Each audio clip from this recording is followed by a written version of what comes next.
Oh, my. What are you doing? What are you doing? All right. What was that? Usually I do it, and You never throw it in the air. I didn't mean to. You need I me to meant to get go it like for you? this. I know you Well- don't like to get up. It's okay. You're worried if Full you out. bend over your toupee. Oh, stayed on. Okay, look.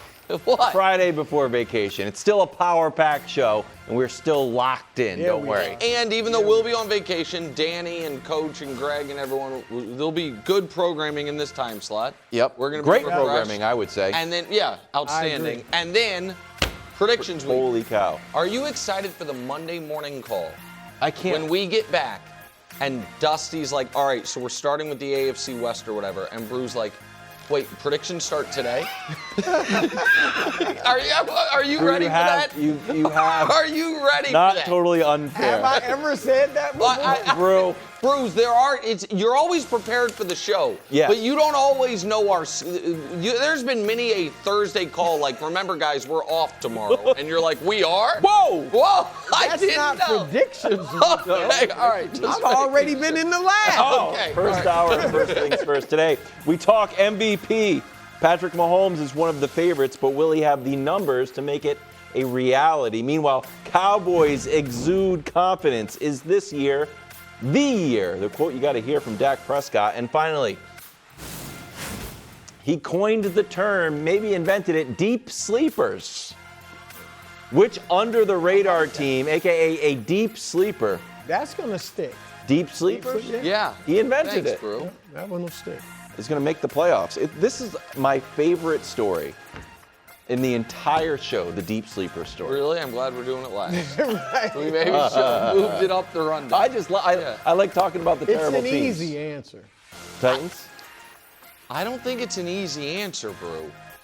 None of these. Here's the thing about That's the answer. Here's the thing about deep None of those. sleepers. Well, no, but No, you that- can't say the none cannot be an streak's going No, to say- if that's what we're doing, we're changing the I have no. an answer, Okay, but the yeah. streak's going to end. I'm just I'll tell you. letting you know. I might have found some eyes for an old flame in the deep sleepers.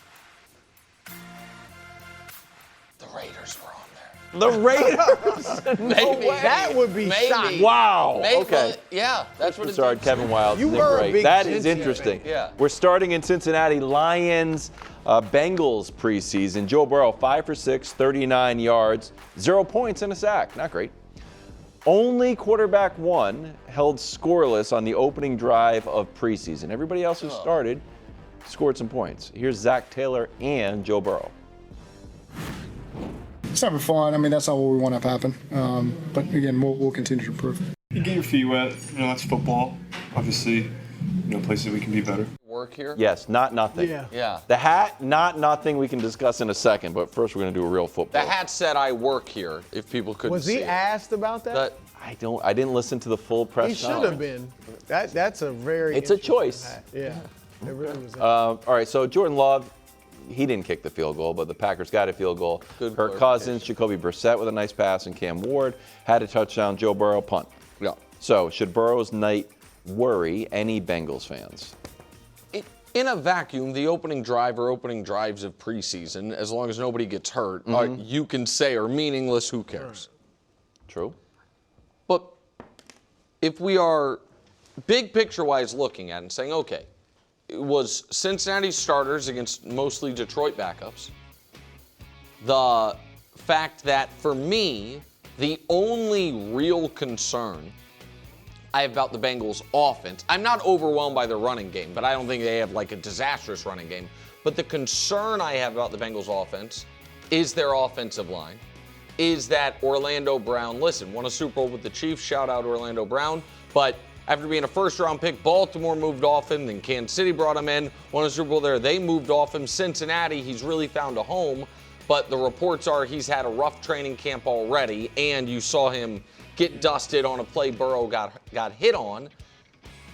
If you were a little worried that for the Bengals, 7 years into Burrow's career, still have not really been able to figure out the offensive line, I don't think these clips against Detroit backups makes you feel better.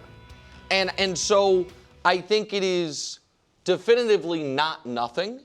And I think that a fair expectation would have been, all right, the Bengals are supposed to, at the very least, have an elite offense. You're playing a team whose overall defense there are some questions about, with Branch being out with injury, Terry and Arnold obviously not being on the team anymore, Kirby Joseph being out with injury. They haven't been able to find a pass rusher other than Hutchinson to begin with. And it's that team's backups, and you don't get any points, that in your quarterback gets hit, that it's not nothing to me. Yeah, look, I don't want to overreact to 2 possessions in the preseason. However, it is a bit, it raises your eyebrows when you go out there and he gets sacked. They can't protect him against the second team, the second unit for the Lions. If they went out there, like, I'm not so concerned that, they're the only first team that didn't score on the night. I don't really care about that. But the fact that they could not protect him in 2 possessions, 13 plays, he got hit twice and sacked once. And Orlando Brown, look, he was I know, like you said, Baltimore and the Chiefs moved off him, but he was a perennial Pro Bowler with those teams, made 4 Pro Bowls, has not made a Pro Bowl since he's been with Cincinnati over the last 3 years. And, they have invested in that offense. Yeah. He's an example of that. And they just haven't been able to put it together. So, again, I'm not going to overreact to it, but it was something that just makes you say, I will consider this and look at this when I'm trying to predict whether or not the Bengals will make the playoffs. Now, you saw last night Burrow was under center more. Yeah. I think that's partially to protect him, too. Maybe they'll run the ball a little more. They did last night. He was checking down a little more than usual. Is all that are those ways to protect him more? But generally a guy that's as good as Burrow isn't playing in the preseason at all. Yeah. And so you hate to see him go out there and play, especially a guy that has an injury history like he does, and then get hit a couple of times. So has your confidence moved in a major, minor at all that the Bengals offense is not going to be out there cooking once the real season? Yeah, I mean, I don't, as a general rule, I care a lot about, and this is something I think Danny disagrees with me the most on. I care a lot about franchise history when I'm thinking about how much faith a team deserves. Because I think in the NFL, which is still, a lot of these are almost family businesses. They've had long tenured ownership that kind of has a way of doing business.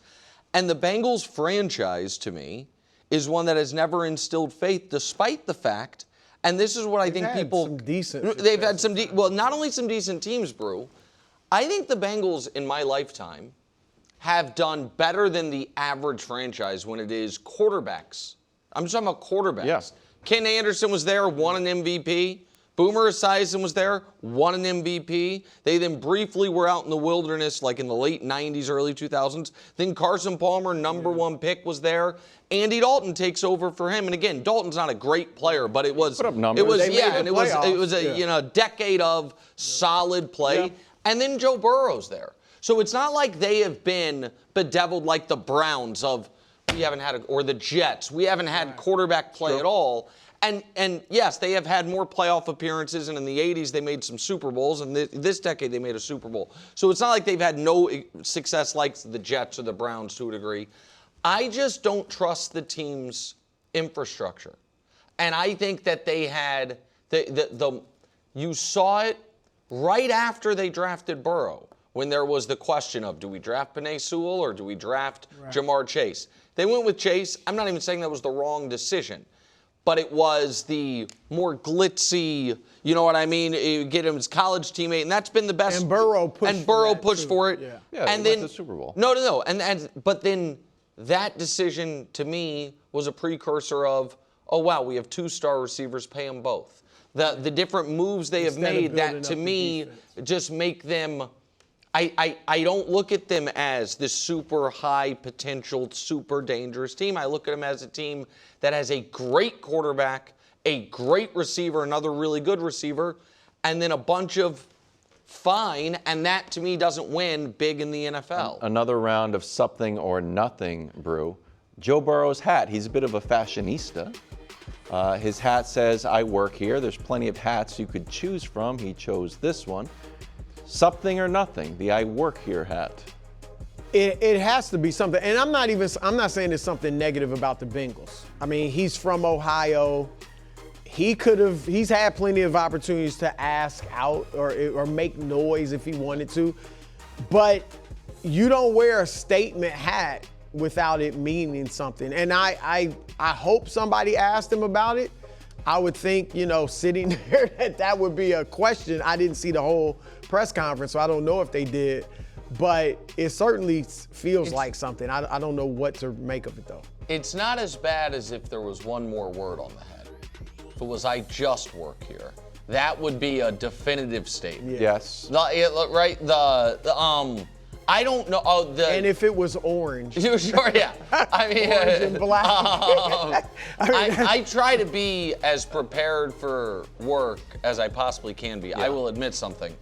I became aware of this hat 11 minutes ago when we first played the video. I didn't see it, so I haven't spent a lot of time thinking about it. What is your take? My take is plainly, certainly not something 100 points of something. Yeah. It's not 100 points of something. There's no way. Look, it's a Friday in August. It's not a big deal at all. Right. But it's not nothing. It is not nothing. It's just not, you decided to do it. It's just not, I'm wearing a green hat. Yeah. Do you think the same guy that picked out the Anthony Davis "That's all, folks"? Now, the same guy that picked that out not for quite Joe? that like that, but where maybe. Anthony, I don't know. I just This was just laid out. It's just laid out. And his answers were very short yesterday. I don't know if you watched. What I did watch, he was very. I like the hat. We just, but not nothing. got to get the offense going. Okay, Bengals host the Bucks in Week 1. Head to Las Vegas, where we got our first look at Fernando Mendoza. 4 drives for the number 1 pick, 10 for 16, almost 100 yards, scored a touchdown. Here's Clint Kubiak. He led a good scoring drive as far as getting in and out of the huddle and commanding the group and getting the play calls down. I saw the same guy that we've seen in practice. I see, an ascending player. We just got to keep getting better. You feel like the team is ready to name a starting quarterback, or is this, still early in the process for you? Yeah, well, Kirk's been getting the reps with the ones. I think he's had a solid training camp, and, it's his job to lose. Okay. What'd you make of Mendoza's night? I was impressed. I mean, again, I know it's preseason. Drew Aller went out there and had, 3 touchdowns last night, so I don't want to make too much out of it, but he looked good. And I know I actually even liked at the press conference, he was very, self-deprecating. Like, I thought he went maybe a little overboard talking about, I didn't do this, I let the team down. He made some mistakes, right. But I do think that's genuinely his personality. Maybe you need to move out of that. I don't think it was for show, though. Mm-hmm. But he had, he's going to take the hits. Even if he doesn't deserve it, he's going to put it on him versus making little snide remarks about the receivers or whatever. So I do like that. But Nick, you heard Kubiak talk about his, him having the command of the huddle, the line of scrimmage. He showed poise. I thought he handled the pocket well. He ran.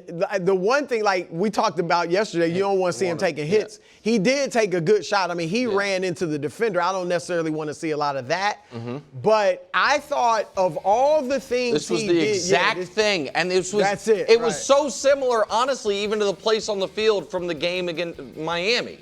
This is so, and it was up the middle. It was really what I was talking about, wanting him. I just wanting him to avoid it, just not to do it. But go ahead. Because that was a decent shot he took. Yeah. He was running hard. I mean, he's a big guy, but still. But he's not Josh Allen or Cam Newton. You don't want to see this. You want him sliding, getting out of bounds, whatever it is. But of all the things he did well, and there was a lot, I thought. And we knew he had a strong arm, but the velocity he had on the ball, like he threw some bullets. Mm-hmm. And he threw passes outside the numbers. He was obviously threw passes in the middle. And his touchdown pass, where I think we have video of it, where he threw that, he split 3 defenders. Yeah. It was right on the money and really where it had to be. He didn't have much room for error there. It was exactly where it had to be. Yeah, that was impressive. So if I'm a Raiders fan, I am very excited about the potential and the promise that he shows. So I agree. I also think that for Cousins and for him, whomever is playing quarterback for them, having not just one, but two highly drafted tight ends as primary weapons, because Michael Mayer, who, 1 year in college, the Mackey is the tight end of the year award. Bowers won it, and Michael Mayer, I think, came in second or third. They're both on the Raiders. Mayer's career hasn't gone exactly the way he'd hoped, but he's looked good in training camp, again, reportedly, and had some moments last night. I think the Raiders' plan of starting Cousins is smart. And I do wonder if because Cousins was basically played, perfect in his little appearance yesterday. I wonder if Mendoza's wait might be longer than people anticipate. So if we throw up the Raiders' schedule, and again, I'm not saying the Raiders are going to be my deep sleeper. What I am saying is, you guys wouldn't think it was crazy if they start the year 2-1, right? That's not. No, that wouldn't be nuts. No, and I mean their toughest game there is a road game that's actually a home game for them in Los Angeles. You know what I mean? And and so they're favored against the Dolphins. We'll see about the Saints. Obviously, the next few weeks is quite difficult. Next 4 weeks, actually. And as the schedule gets tougher and tougher, and then typically they want, if you're going to make a change, you like to do it around either a long week or a bye, things like that. The bye is quite late. I also could see a scenario where the Raiders, after 8 games, have 4 wins, call it 3 wins even. 3 and 5 don't think their season's over, and Cousins is doing, fine enough that they hold it off a bit. You know what I mean? Is there a scenario where the Raiders go into the bye 5-7 and, alive for a wild card spot? You beat the Jets, you beat the Browns, you beat the Dolphins, you beat the Saints, and you beat one of the other teams. And so because of that, and because I think Mendoza's personality is such that there is almost a 0% chance that even behind the scenes he's going to be making waves about, I'm ready to go. I could absolutely see a scenario where Fernando Mendoza's first game as a starter is week 16 against the Titans. Interesting. You know what I mean? Where the once they've been officially eliminated. And if they are hanging around, I think there is a scenario where he doesn't play this year.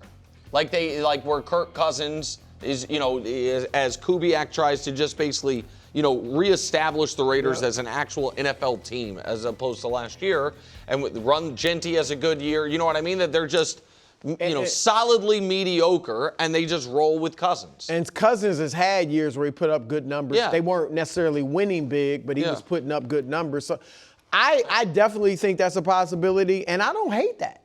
You guys know, I am not the one that wants to force the young quarterback into, especially when he's coming to a bad team. Darnold is really, we use him a lot now as this example, but when you throw a guy in on a bad team, it's hard to get a great read of him. Now, the Jets have had, obviously they have a lot of problems, but they got a bad read on a guy that has proven he can be a Super Bowl winning quarterback. Good point. And so, obviously Mahomes, Aaron Rodgers, Jordan Love, it works. And he's behind a great guy in Kirk Cousins, a smart guy that's going to help him and bring him along.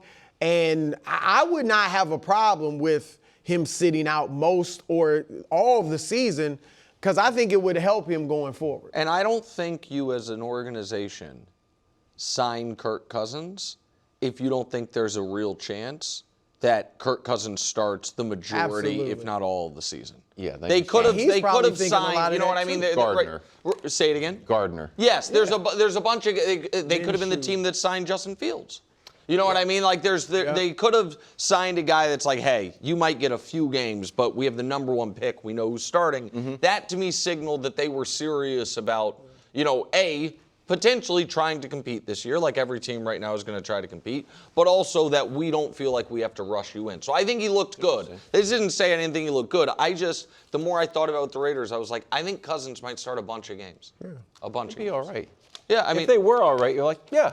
Max Crosby got a bunch of sacks. Well, when you look at the deep sleepers, they certainly you like Cousins more than any of those other teams' quarterbacks right now, depending on how you feel about Cam Ward in year 2. Jeremiyah Love also made his preseason debut last night. Played the entire first half, ran the ball 11 times, had 3 catches. Now, there have been some rookies who have burst onto the scene since the merger. 6 backs have led the league in rushing. Kareem Hunt and Zeke most recently. Edgerrin James, Eric Dickerson, Rodgers. Eric Dickerson, nice tidy 1800 right out of college. That's pretty sweet. And great uniforms. And, of course, George Earl Rodgers. Campbell. Yeah. What are the chances that Jeremiyah Love is the best running back in 2026 out of everybody? The best running back in the whole league. The chance is 20%. 20%? Now, I will admit, you're a little high on the I am known blind spot. I am known. I was about to say that. I am known to have a overwhelming fondness for the rookie running back. Yeah. Last year, big part of the reason I thought the Raiders could sneak into the playoffs was Ashton Genty. A couple years prior, I predicted Bijan Robinson to win the Offensive Player of the Year. Not Rookie of the Year. No, Player. Player of the Year. This is... I think 14 touches in a half of preseason football is maybe a touch too much, if I'm being totally honest. And I am very hesitant to invoke this name, but I know I'm not the only person that while watching him run, just stylistically and how he looked, it reminded me of Adrian Peterson. Oh, yeah. A lot of people are saying right, and Adrian Peterson was a guy. I know he wasn't on your list, but when he came into the league, he had an argument. Yeah, I was actually the best running back in the world as a freshman at Oklahoma, and Jeremiyah Love is coming off back-to-back thoroughly dominant seasons against big-time competition at Notre Dame. Mm-hmm. So you don't have the competition questions you had with Genty, or some people had with Genty. Sure. And I also, listen, Bijan's great, Jahmyr Gibbs is great. I don't expect huge years from Saquon, CMC. Again, I'm not doubting Derrick Henry anymore, but those guys are, to me, clear, potentially a touch on the down slope, depending on, which one. So I think there's a chance that he just walks in as the best running back in football. I give it 20%. Well, look, and a few of those guys that led the league in rushing as rookies did go to bad. Obviously they were high draft picks, so the teams were bad. But Zeke, the Cowboys had won 3 games the year before. And had another rookie starting quarterback. Right. Yeah. Dak. Edgerrin James, now obviously Peyton Manning was there, but they won 3 games a year before he got there and then had a great year his rookie year. And George Rodgers, they won 1 game and they won 4 with him. But I'm just saying, you figured some of those teams didn't have quarterbacks. Some of those teams didn't have great offensive lines. They weren't great teams, period. And yet these guys still put up big yardage. So I like Love a lot. Obviously, he looked great last night. I think he'll have a very good season, but this is an era. We have some really good backs, and you named a bunch of them. I don't think Derrick Henry, some of this is wishful hoping, that I don't think he's going to fall off. Last year, he was at 1,600 yards. So he has shown no sign of falling off, and they're going to be under center more. That might even take him up a little bit from running in the shotgun. And so James Cook, he's not at the best running back in the league, but he obviously gets a lot of yardage. And Gibbs has a strong argument to be the best back in the league. And Bijan he won't have David Montgomery sharing carries with him.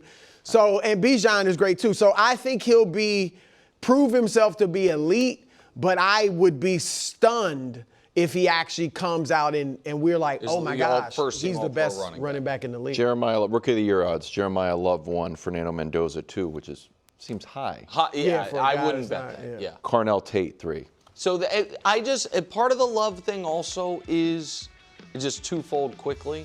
One is, I do care that the league looked at him the way they did in the draft, and that the Chiefs, kind of recognized a month before the draft, we're picking 9. They ended up moving up. And we've got no shot that we're going to be able to draft him. You know what I mean? That he was, even in this day and age, that he was considered that level of pick. I also think Jacoby is the type of quarterback. Sometimes running backs are just stone dead in that other teams are like, we don't respect your passing game at all, so we're just going to load up against you. Jacoby will make some bad mistakes, but he'll sling the ball around the field. So you're not going to be able, number 1 in yards. Right, and so you're not going to be able to just sell out to stop the run when you play. I'm not saying Arizona's going to be good, but you have to respect that Jacoby's going to fire it downfield. Yeah. So I think he might have a little more, open space than the typical running back on a bad team. Okay, there Some you go. tough defenses. Good Cardinals talk we got into the show. I like that. Jeremiyah loves it. Do you? Yeah. He does. KW thinks August is the time. Well, you picked picked them. You've been known to pick them to win the Super Bowl. True story. Mahomes returning to MVP form. Next on FS1, the Fox Sports Channel on Sirius XM. Last show for us before vacation. This episode is brought to you by Facebook. So you were scrolling on Marketplace, and there it was, the bike you'd been searching for. You sent a message, and it turned out the seller was super chatty, kind of funny, and an avid cyclist. The next thing you know, you're in a cycling crew. Well, a community cycling group. The thing about Facebook, you might find more than what you're looking for.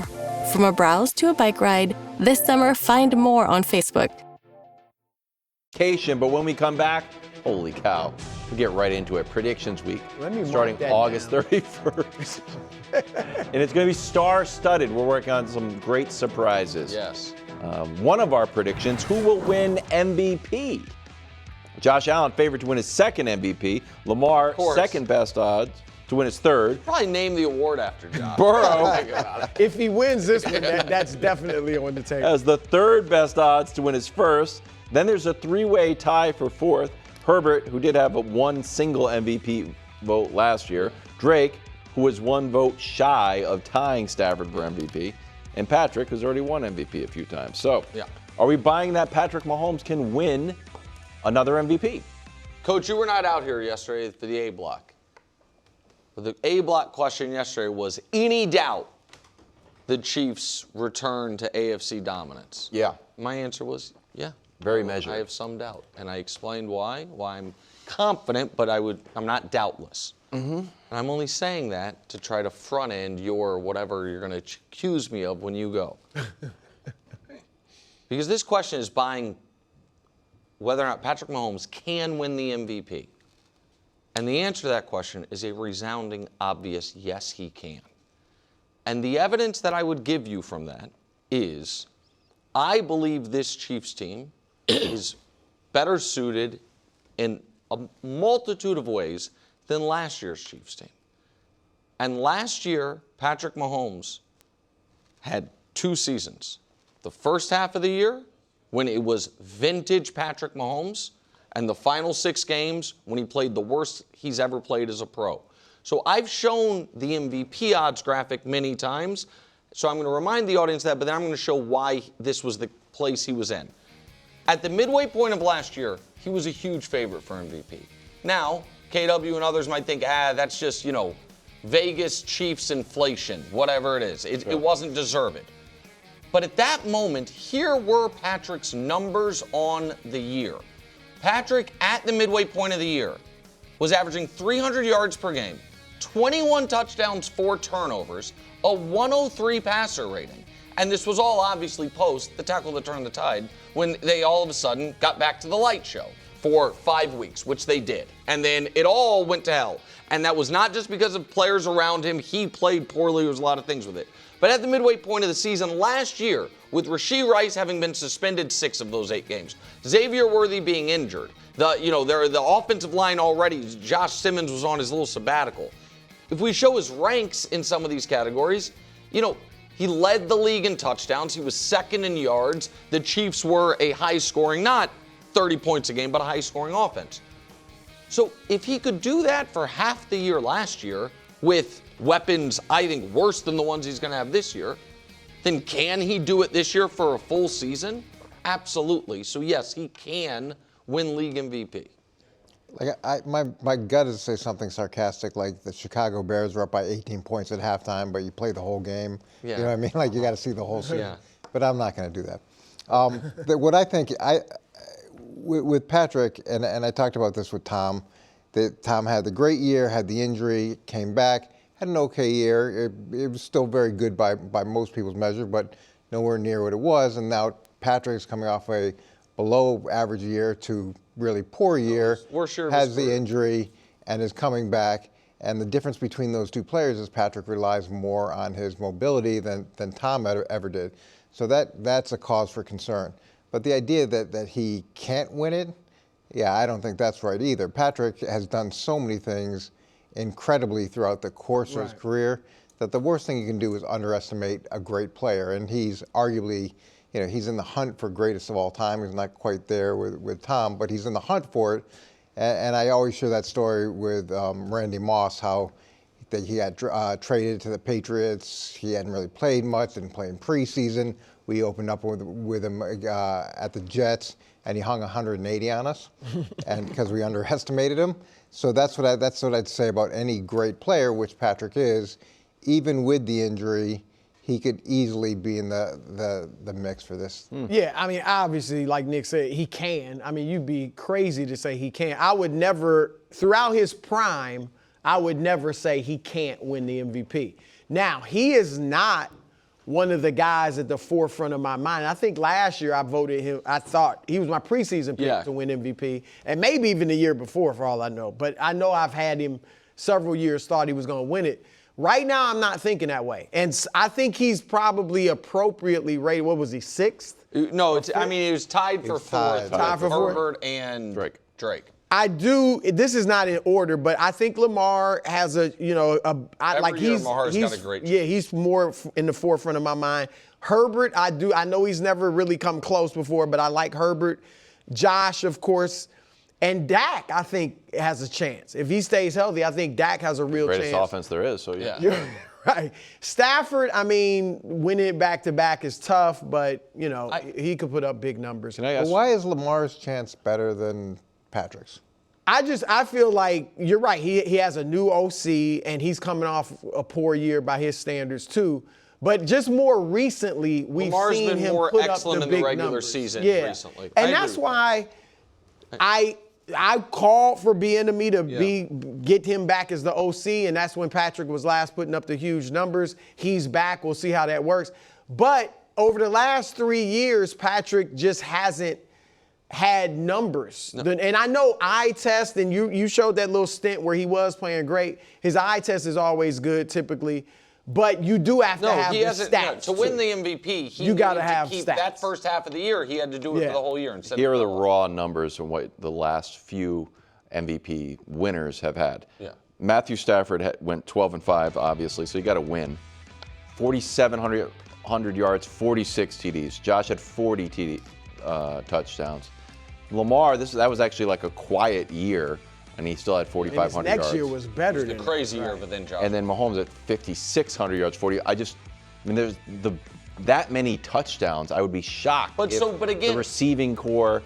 I think it would actually be good for you if Kenneth Walker took 14 of those touchdowns. And that's really why I showed those first half numbers. The first half of the year, he had more yards than anyone, and he was second in the league in touchdowns. We take all those rushing yards, right?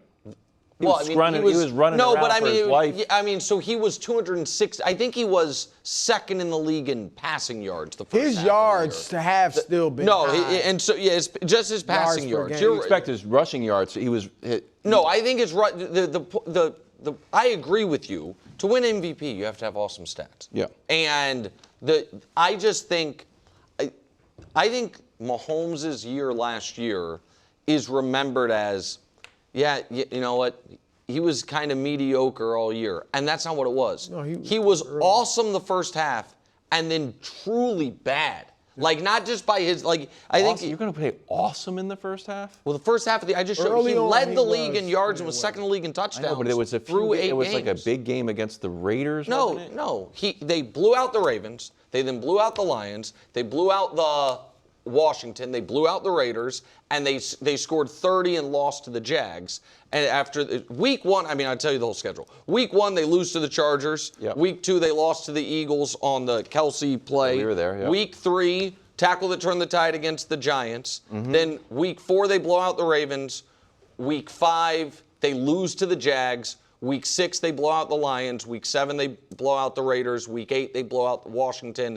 They then have a bye. They then play Buffalo, and the season is a disaster from that moment forward. Yep. And so, I mean, to me, 21 touchdowns, 4 turnovers, and 300 yards per game through half the season is a legit. It's why they were the favorites and he was the favorite, and then it all fell apart. So the reason I'm harping on that is the biggest argument against him winning it is like, yeah, who's catching the ball? But last year it was worse because Rasheed was suspended. Xavier Worthy was out with the shoulder injury.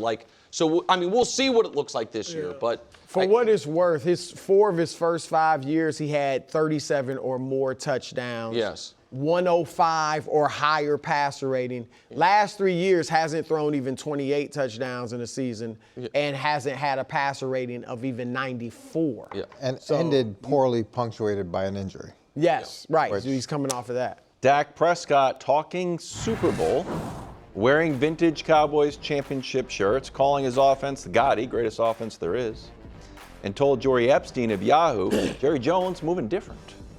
Starting from free agency, they started doing things they hadn't done. Jerry making that decision of being aggressive and trying to go out and get what he wants. It definitely feels different. Brew, do you agree? This year feels different for the Cowboys. Well, let me ask you a question. Sure, love to hear it. Do you hear that? Oh, delicious. No. Oh. You hear that? I do not. Right. You don't hear anything. There's no drama down in Dallas. Jerry Jones is not running his mouth every other day predicting the great things that his team is going to do. That's a good point. Or in a beef with Micah. Right. Well, that's the thing. Like last year it was Micah. This year, George Pickens settled easily. Yeah. Quinnen Williams settled easily. You're right. Like they feel more, Coach, like a football franchise than a soap opera. Now, Dak is talking a lot of Super Bowls, but okay, he's a player, he's the leader of the team, but the owner is not out there making all these grand promises and predictions when he hasn't done a lot in the offseason. Like Dak said, they went out and did a lot. The defense needed help. They went out and got help for the defense. And yeah, it does feel different to me because we haven't, all the Cowboys stories we've talked, none of them have been Jerry Jones. It was Stephen Jones. It's been Dak, but nothing from Jerry. And so, yeah, it feels drama-free, and it's about football, and I do like that. Yeah, I was excited about what I was hearing from Dallas, which was nothing, and I was really impressed when I listened to Jerry talk it, and it wasn't the grand promises. It wasn't we're gonna what do you unload the car, or spend so much money, and whatever it was. It was none of that, but it was actual action. So that was all awesome. And then Dak starts, and then Dak starts. Like, why are we doing this? Why are we putting out the Gotti thing? Why are we putting out the vintage Super Bowl shirt? All this. This is a great offseason. You can quietly go into the season. You can let everybody underestimate you. It's almost like he's so used to getting attention, even if it's negative attention. When that stops, it's like, hey, wait, hold on. Let me get involved. What if he feels like he needs to instill? I think Dak is a pretty measured guy, and I think he's a very mature guy, and he doesn't typically talk like this. So is it fair that at least there's a possibility that Dak, in his decade as quarterback of the Cowboys, is doing this strategically, feeling like that this team needs like a little more, swagger's the wrong word, but that he feels in the locker room, hey, I want everyone to understand, I think we can be a champion team. Right. Not that we can get back to the playoffs after last year being a disappointing year. Our best player on our defense now is Quinnen Williams. He was with the Jets. He never played for anything. George Pickens was with the Steelers when they weren't, every year in the playoffs, but never championship caliber. Like, you know what? I need to bring that to the table. Give me an example of someone who's talked their team to a championship. Well, that's going to be a hard one, but well, I'm just saying, give me an example in sports anywhere where it's like I'm gonna talk myself to the Super Bowl, this wasn't the World the Super Bowl Series, coach, whatever. but Sean Payton came out very early talking wild about Bo Nix's potential to be great and that Broncos team. And all of us, remember they were 101 Super Bowl out. They made the playoffs, Bo Nix rookie year. Then he's like, I've been around the teams that can make it to the Super Bowl, and this team can. We were like, what, the Broncos? And then they didn't beat the Patriots, but you know what? With a healthy Bo Nix, who knows? Could have gotten it. But he was just talking crazy, and we dismissed him. Yeah, but there were a lot of times where he was talking crazy, and then he kind of walked things back a little bit too. Well, yes, yeah. Like I think it was a little bit of maybe I shouldn't have said that. Now that I look at it, and he usually walk that back. There's no walking this back. This is just, hey, let me double down. Let me double down. Good luck. Well, we didn't even include in the story, Coach, that his iPhone alarms all say Super Bowl 61 or whatever Super Bowl. I didn't understand that. You don't understand? Let me show it to you. So on iPhone, KW, like an alarm. So like this one, mine, see the little names? So like this one says money because this was an alarm where I knew I had to pay someone money. This one says Southwest because it must be from an old flight from my dad. Yeah, that's what I do. Mine says wake up. It's my alarm. So he labeled all of them Super Bowl, whatever Super Bowl this is. So I've got LXI. like a, Yeah, 61. Well, so you it got to says get a Super Bowl colonoscopy, LXI. and it's like it says Super Bowl appointment. No. That's a ringer? No, oh my God. Does he have the first game of the season label? Every time his alarm goes off, it says Super Bowl 61 instead of just saying wake up or alarm or no, Jesus. It doesn't say music. No, it is still the when my alarm goes off, it plays music. No, I understand. It's labeled something. It's the word. On your phone when it pops up. And the sound is the sound, but the actual text says Super Bowl 61. I put in like pick up the dog at the dog room. Yeah, his says Super Bowl. Yes. I would be like, uh-oh, I set an alarm, but it says Super Bowl again. So he has to remember what he's Dog's been at the dog groomer for 3 hours, going crazy. Why he's not? You know what? I call that locked in. Yeah, exactly. I knew you do. Locked in. I knew he was going. I understand I call that a potential to miss appointments.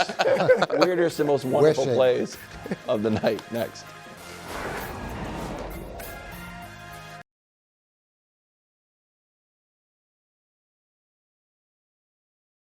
Wonderful episode of Weird and Wonderful. Start with the weird. Texans, Chargers. Whoops, Davis Mills drops it. Then we kick it up into the air. Chargers end up recovering it. You know what? This is not going to affect my Texans' optimism come predictions week starting on August 31st. They got some weird things going on behind the center at quarterback.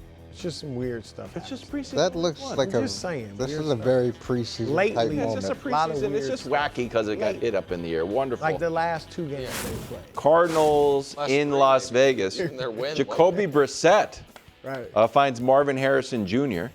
Cardinals win this one 27-14. The announcers were going gaga over this. And over, I don't know if you heard. It looked good. Watch out, this is what I love. Can I give a quick Bill Parcells story? Sure. Sure. I'd love to hear it. 9 years ago. Great.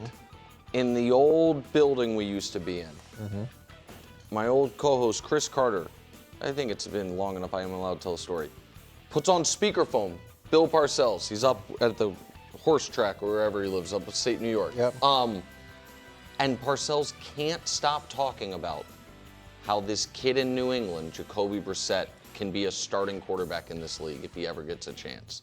It was young Jacoby, right after he had played like a game and a half because of Brady's suspension. Parcells was all in on the then third-string quarterback, Jacoby Brissett. Decade later, starting quarterbacks made a hell of a career. Yeah. Parcells believed in him 10 years ago. Got a new contract, too? Yeah. It's been great. Yep. That's a good story. Weird. Patriots-Colts. New rule allows the coaching staff to designate someone else to throw the challenge flag if you want, so you don't need the responsibility. Doesn't look like Mike Vrabel is going to give up the responsibility, or if he does, he's getting in his last few throws in the preseason. This game ends in a tie, 13-13. Where did that flag land? That had some good he arc threw it with gusto. and some More wonderful. Titans 49ers. I guarantee you, had Ben Johnson done that, KW would have been like, oh, look at this, look at me, Louis. Showing how strong he is. What, are you going to rip your shirt off next? He would have done it topless. Yeah. 100. Right. Deshaun Scribbling, with a 32-yard catch, nice. 6 catches like it. for 67. Who needs Ricky Pearson? Okay. Got Stribling. No, he looked good, though. Yeah. He did look good. And that's a pick they took a lot of heat for because that was, again, according to whatever it's worth, the consensus big boards or whatever, this was one of the bigger reaches of the entire first 50 picks. So they've got a lot of kind of equity built up into it. More wonderful Field of Dreams game. Kyle Schwarber, his second home run of the night, with a little bit of an assist from Luke Keeschall, who bounces it into the corn. Keeschall himself had a home run. Did they think about calling that an error? You know what? Very rarely does a home run go down as an error, but I think He if should have caught that. I don't know. Once he got there, You think once he this is- got there, he should have caught it. You think that's an error? I think it's one of those iffy. Like, look, You're tough though. was in his Like with a weapon. receiver, you're if it old hits school. your hands, it's a drop. Yeah, and that was right in his weapon. Like, I think he should have caught it. Also, baseball announced next year's Field of Dreams game. Do you know what it is? Royals Red Sox. Really? Wow. Nick's Wow. gonna I'm go. gonna say Maybe we that's a should go. That's I a was gonna say, must maybe go we should to. go. Yeah. I don't Do the think Fox show has the from rights No, to it anymore, Netflix. but- This is, again, linear cable, guys. This felt bigger when it was on Fox. I'm just saying. Good point. That's the truth. Linear cable. We do it the right way. Weird. Reds, White Sox. So Sal Stewart did hit a home run earlier, but Davis Martin seems to lose control. He's like, "Yeesh." Okay, so he It gave was an him the accident, benefit and of then the doubt. Oh, God. That He's like, was- "Hey," Oh, no. He's like, "I didn't mean to do it. I just lost it again." He's like, "I didn't mean to do it." Do Like, we you can't believe do it? that again. I mean, after the game, he was like, "I didn't do it. I got a blister. I just was trying to throw a fastball." He apologized. Oh, I The second one was actually worse. might believe him, but I'd be furious if after the first one, if you're the batter and the guy gives you the "I promise it was a mistake," Right. you're not as on guard as if you think he's trying to send you a message. Then How long did how many innings did he pitch?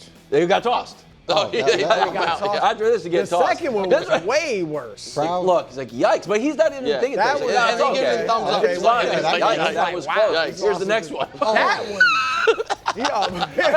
I did not mean it twice. Crazy.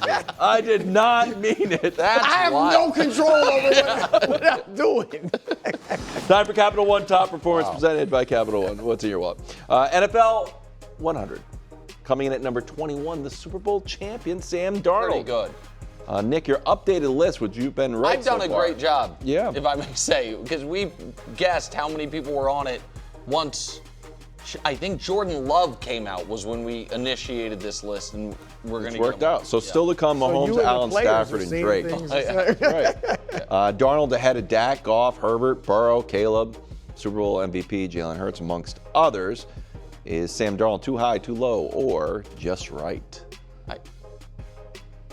I like that they are respecting what Darnold's done the last 2 years. I like that he is getting some real credit for, winning the Super Bowl. It's nice. And back-to-back 14-win seasons. I think that's totally legitimate. Do I think he's a top 5 quarterback? For me, Nick Wright's rankings? No. So by my rankings, he's a touch too high. But I like this more than if he were... This is closer to Wright than if they had him in the spot Jordan Love's in. Oh my gosh. Well, I mean, that'd be 15. You know what? And Do I you think, have him as a top 10 quarterback? I think at this point you kind of have to. I think that doing it in 2 different systems with 2 different teams So Lamar is is 14. Yeah, this was Coach, the players. Lamar is. No, it was It's a second in the bad NFL list. MVP. But It's a bad six. The It's just Lamar's thing was actually like placement a ruins. mistake. Yeah, like kind of ruins Just our a ability to talk about the wrong list for everything mistake. else. But if we could stay on Darnold, I'm if it's sorry. possible. It's just when- So I think it's a touch too high, but not crazy. He's been excellent in back-to-back years. He didn't. The big question coming into Seattle was, would he melt down? Right. He didn't. They won the Super Bowl. The team was adamant that he was. Remember, he had the one really bad game that they lost early in the year or midway through the year, and I think it was former Cowboy Was that D the- lineman. the Cowboy D-line. DeMarcus Lawrence was like, he's been awesome all year. Right. Like really, they really rallied for him. So yeah, Why do you think he's not ahead of May? That's a little. Well, remember May played terrible in the playoffs. This was voted in December. The players vote on this in December, which that is a little bit stunning because look, I don't think he's a top 5 quarterback either. I don't think he's really close to a top 5 quarterback. Why not, bro? I just don't think he's as good as Lamar and. I'll put Lamar. I even like Jordan Love better than. Come on. Him. Yeah. Better than Darnold? Yeah. Why? But I can live with this because he did win the Super Bowl, and he has had 2 very productive seasons. He does throw a ton of. Last year, his numbers weren't that spectacular. He was close to 100 on the passer rating, but threw a lot of picks. He does throw a lot of picks. He's going to throw a lot of picks. Yeah. But I can live with this knowing he won the Super Bowl. I am a little bit surprised that when they voted in December, that they had him 5th. Yeah. And that's some good respect for him that you can say he deserves. But I will say this, I don't believe at the end of this regular season, not the playoffs, regular season, we will be saying he's a top 5 quarterback. Here were his numbers the last 2 years since he really popped in Minnesota. I mean, it's a little bit of what you say about Drake. I want to see it again. Yeah. Right? So if you said that about Sam Darnold. Quite as good. If you look at his numbers, he went from like 35 touchdowns to 25. I think it was 25. But still the totality of it over 2 years is pretty good. No, right. Yeah. The completion percentage, which goes up and down, we don't know if we love that or not. Passing yards 3rd. Yards for 60 touchdowns is pretty good. And 7th in passer rating, he wins the most games. You think he's a top 5 quarterback? I mean, he's top 5 in 4 out of these 6 categories. Yeah. He's not. I don't think anybody on here thinks he's a top 5 quarterback though. And when I say that he's not close, I just mean definitively I don't have him in the top 5. I'm not saying he's not, can't be top 10. I think Lamar has to be in. That's. It's always so much harder because of the history. Yeah. It's hard, like, as much as what you see over the last 2 years, you want to believe that this is where he's going. There's all that sort of scar tissue that you got to get over to get to the point where you're like, all right, this version of Sam Darnold is what we're going to see moving forward, as opposed to we don't know which one he is. I break the show. I have a question for you. Great. Who do you have ranked higher, Sam Darnold or Jalen Hurts? Jalen Hurts, but it's less empirical and more. I just believe in Jalen Hurts. Okay. The one empirical part about it is I'll take the extra Super Bowl appearance. Okay. And I mean, you've had two good years, and Jalen Hurts has never missed the playoffs. I heard Sam Darnold has 2 alarms set on his phone. So does that matter? Like how many? Also, I mean, he's ahead of Burrow too. Be careful, all the guys he's ahead of. Guys, I will say this: we're on vacation for the next 2 weeks. Okay. That being said, if you look in the fine print of your contract, certainly if something massive happened, we would have. May's ahead of Mahomes. We have to have your suits ready. Wherever you are. Can I tell you how this is going to end up? How this is going to end up? Yes. May is going to be the next one revealed. He should be. Then Mahomes, then Allen, then Stafford. That's how. I think everybody would be fine going with to end up. I'd be fine. Listen, I'll be honest. Once I saw what they did to Lamar, I was like, man, Patrick might come in like 38th. Again, you know what I mean? So like, and so I'm not even if May is ahead of Patrick, like I'm as crazy as it sounds, I'm just happy Patrick's in the top 20 and top 4 once I saw that Lamar and Burrow got crushed by the list. 44th for Burrow. Yeah. Doesn't play, coach. Well, we're going to talk about it. Too soon to panic about Joe Burrow. That's next on First Things First right here on FS1. Played 8 games.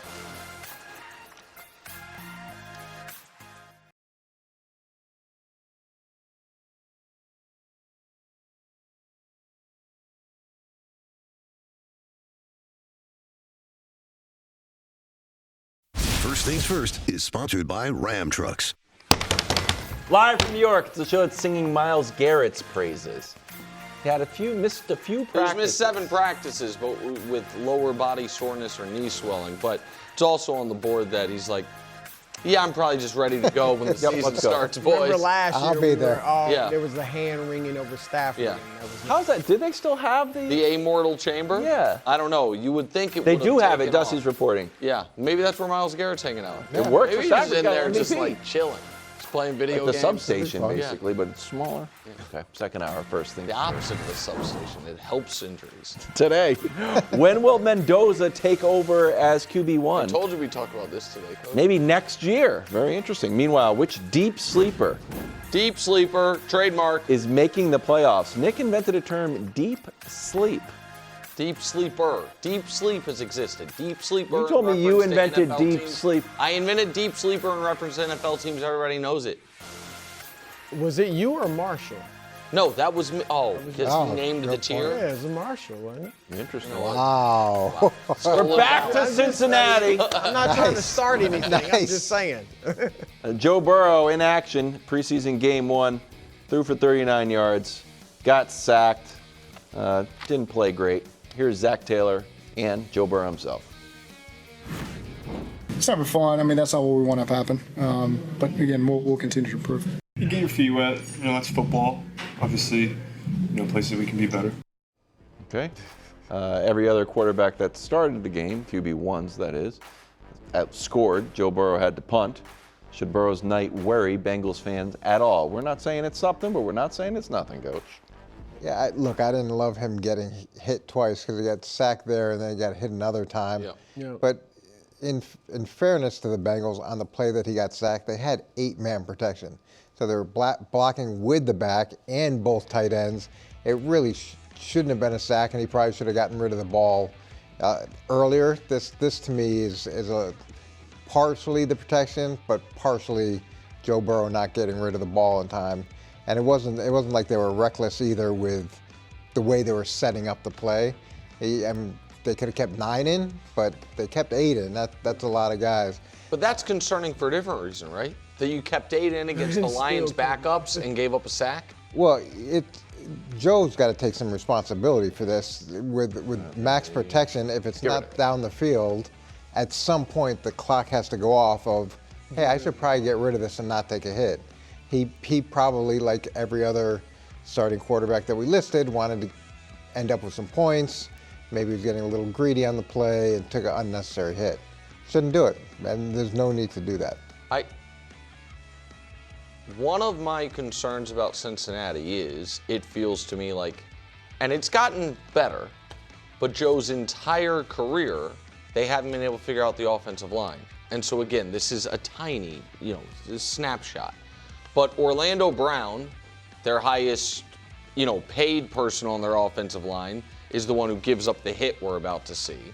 The fact that you are playing your starters against a team that I think people think might have some weaknesses in the pass rush, their backups, you give up the sack. That to me is where we move from it's a play in preseason to, a potential concerning sign. Also, I do have to say, I love the D lineman who does the safety sign, even though it's in the middle of the field. I just love it. I like that. It's a good syllable. So I just don't think it's nothing, Coach, in that regard. Like, it feels to me like since they drafted Joe, they've been like, we've got to protect him. And they, the right tackle's a first-round pick, Amarius Mims. Left tackle's a guy they, brought over from Kansas City, who they paid a bunch of money. And it still feels like they're just hoping to have an adequate offensive line, much less a plus offensive line. Yeah, I believe he's been sacked the 4th most times since he's been, or in the last 5 years. So they and he's missed a bunch of games. Yeah, right. Yeah. Coach, how much though, as you were talking about earlier, is on him? That example to me is on him. So it's max protection. You got 8 in. The play's unfolding. It's going long. At some point, just by virtue of time, you're going to run out and you got to get rid of the ball. And it's not like this is Mendoza or somebody who's the first preseason game. He's played in a million games. But I think a lot of that's somewhat of a pattern. I mean, obviously he's a great quarterback, but some of the sacks are on him, even though he's not scrambling around. Yeah, it's always a combination of the line and the quarterback, because it could be you scrambling around, and then that puts the line, makes them vulnerable because they don't know where you are, or you hold the ball too long, and that's just as bad. Well, no, sorry, I wasn't trying No, to I'm just saying that's just as bad. The other sack, I mean, your left tackle one-on-one, it shouldn't get beat off the jump. Right. And he has trouble stopping. Get hit in the blindsided. Pass rushers. As far as KW, the hunting, staying in there when the play got sacked, that is something that I discussed somewhat last year. I felt was hidden in Drake May's numbers. And I think you saw it the year the Bengals won 9 games, but Burrow threw for 1,000,000 yards and, had the crazy stats 2 years ago. The quarterbacks who are big play hunting at the expense of giving up some bad sacks, I think sometimes have slightly inflated passing numbers that when we're like, man, Burrow had this amazing year. Now, you guys won a bunch of games, so it obviously was working for you guys. But the quarterbacks that really want to give the receivers every chance to get open or things like that, a sack doesn't show up on your quarterback stats, in your passing numbers. And I think they do get the benefit of the times the pressure doesn't get there and another quarterback would have thrown it away or tucked and run. Mm-hmm. And so I just remember that being a small critique I had of Drake last year, that I thought he took some bad sacks when he should throw the ball away. But you saw the crazy good downfield passing numbers that kind of went hand in hand with that. And that, to me, has been a part of Joe's game, for good or for bad, has been he is going to hang in the pocket and give his star receivers chances to, get open down the field. But very often that has led to him, like you said, being one of the more highly sacked guys and sometimes some of the injuries. And it's interesting because that brings less criticism. So we criticize all the time the quarterbacks who take hits. They're running with the ball, and instead of sliding, they take big hits. And it's like, why would you do that? You're putting the team at risk. This is in the same exact family. It's just harder to distinguish because you're thinking, okay, was this an O-line breakdown? Was this a scheme issue? So it's harder to see, but it's just as selfish because as a quarterback, every time you're putting yourself at risk and could be knocked out of the game, just like not sliding, it's a problem. Yep. It's just harder to get criticized because people can't distinguish the nuances of who came up with it. Right. Meanwhile, in Las Vegas, Fernando Mendoza made his debut, loses his first, air quotes, game in over a year, and he took the game, which didn't count, seriously. Take a listen. The first series I felt a little sped up, so it was good to come back on the sideline, learn from my mistakes, and then the second series we were able to score. Third series, I missed a read there. And the fourth series, I thought we had a good thing going, and then unfortunately I missed a throw at the end. And then overall, I felt that the group that I was in with, they blocked fantastic. They had great routes. The run game was good, and unfortunately, I let my teammates down today. But it's a growing experience. Coach, what was your reaction to that? Well, the sped up part, that's what we talked about yesterday. So that part didn't hit my radar. The other part, it's like, I get it. You're a good guy. I get it. You're a good guy. We all get it. You're a good guy. This is preseason. I love this take. It's just it's preseason. You didn't let anybody down. You didn't. You let me down when you ran with the ball and got form tackled. You let me down there. You let me down another time where you got hit. That let me down. But the other part, no, it's not the national championship. It's not the Super Bowl.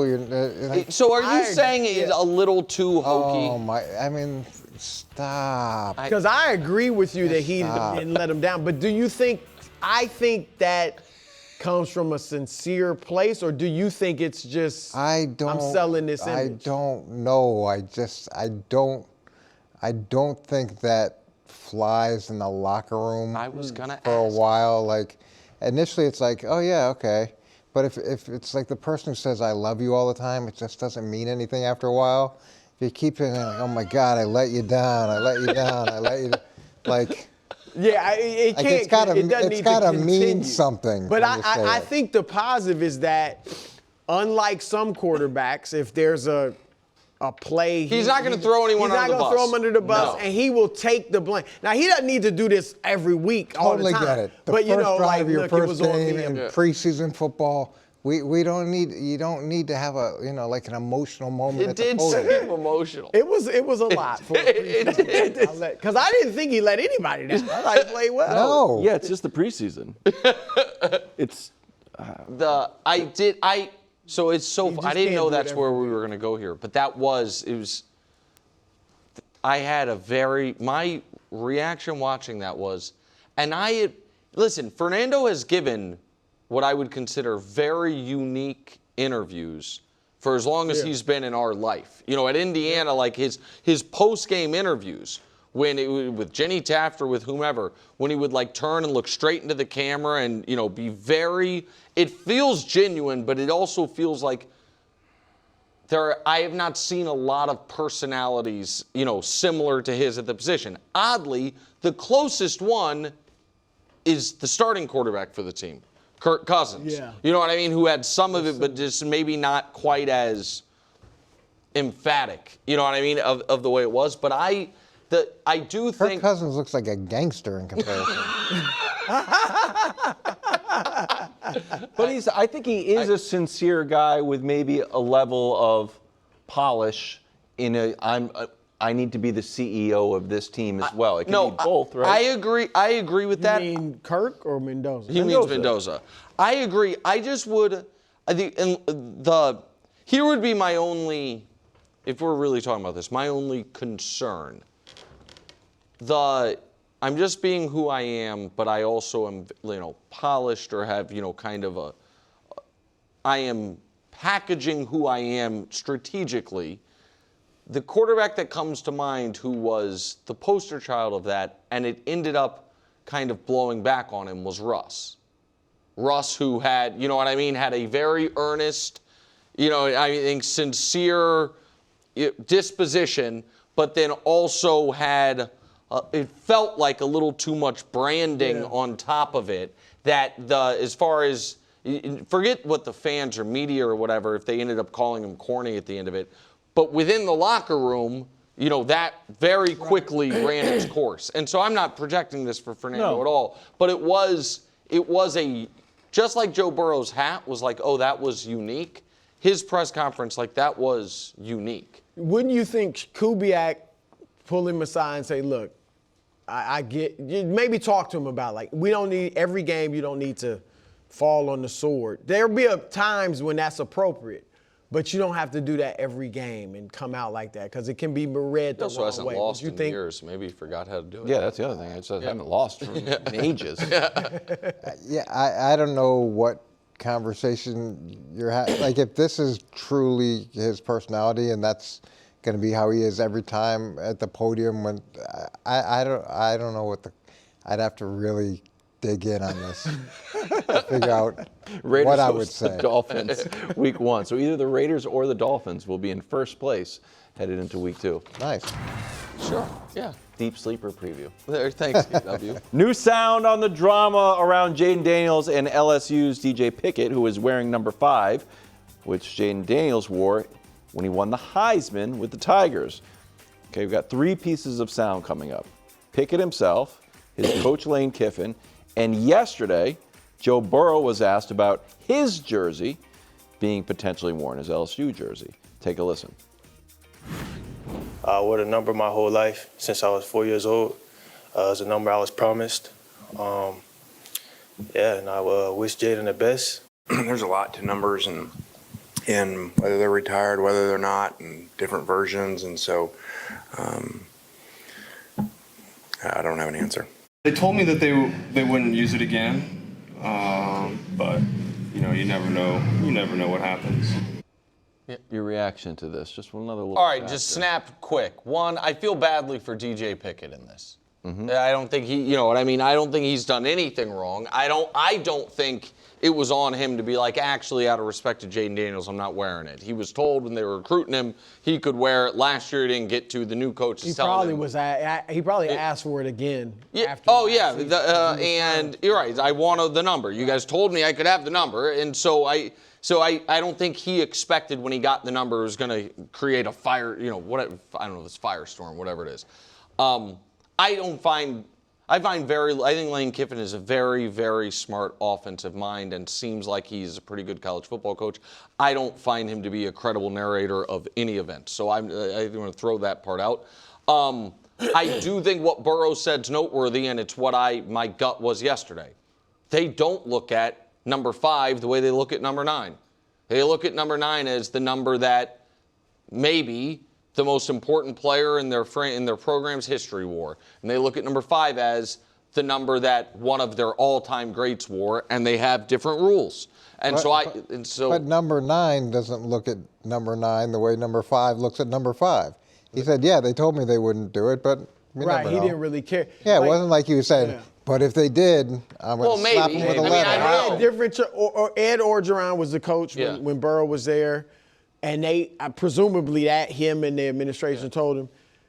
Brian Kelly did say, like, the reason Pickett didn't wear it last year was because Kelly did say, I just felt like, which is odd. He said, until we get another Heisman winner, like, you wouldn't know he won the Heisman. But Kelly's the one who promised the kid number 5. Right, but then when he got there, he was like. Somebody lied in recruiting? That's crazy. Right. When he got there, he was like, Look, if I'm Jayden, I do think is overreacting, or his team or whoever is overreacting to a number. Because I said it yesterday, LSU's rule is that after 2007, if your number's retired, someone still can wear the number. So if I was Jayden and they wait 5 years after you leave the school, before you're eligible for a retired jersey, if in that time or maybe a few years after that, his jersey's not retired, because I do think clearly his jersey should be retired as one of their 3 Heisman Trophy winners. If it isn't retired, then I think you legitimately can be upset. But just over the number, they can retire and they're going to wear your number anyway. I wouldn't. Bigger fish to fry right now. Yeah, I mean. I think Jayden Daniels is the one that probably looks like he's not focused. And everyone else looks like they're like, I want to play football. DJ Pitt's like, you promise it? I'm going to play football.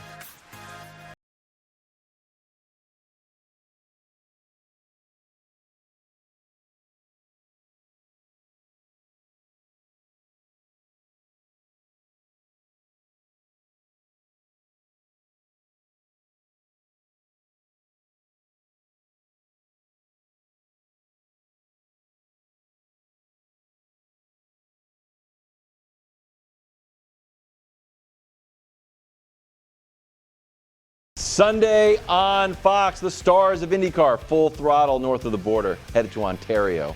Sunday, noon Eastern, of course, on Fox. Preseason no huddle, flying through these games. Cam Ward in action last night, completed 5 passes. That was good, through 12. Oh, that's not great.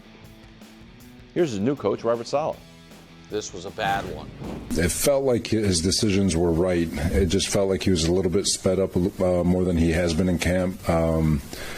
It's first time live bullets. I'm not sure, but it looked like his mechanics were a little bit more sped up than it has been. Okay, first 9 games, hey, rookie, brand new. Didn't play great. Last 7 games, here comes Cam Ward. 11 touchdowns, 3 picks, passer rating almost at 90. Not great, don't get me wrong, but improvement. Last night. Passer rating is Mahomes, that's good. Yeah, exactly. Basically Mahomes. Is this concerning for Cam Ward? This is what I was worried about with Mendoza, is that you'd see we talked about the sped up, and you'd see whether holding the ball too long, taking unnecessary sacks, running around, quarterback center exchanges, bad misses. This play's really bad. This play is terrible, but he had plays like that in college too, where you're trying to extend the play. I mean, that looks very similar to college tape. And the frustrating thing is, this isn't his first game, but in fairness to him, it is his first game in this system.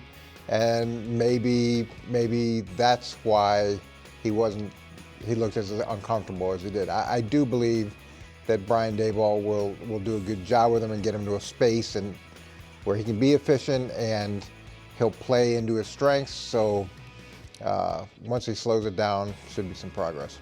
Go ahead, bro. Watching Saga in that press conference, I couldn't help but think, man, he must be having nightmarish flashbacks of Zach Wilson, because his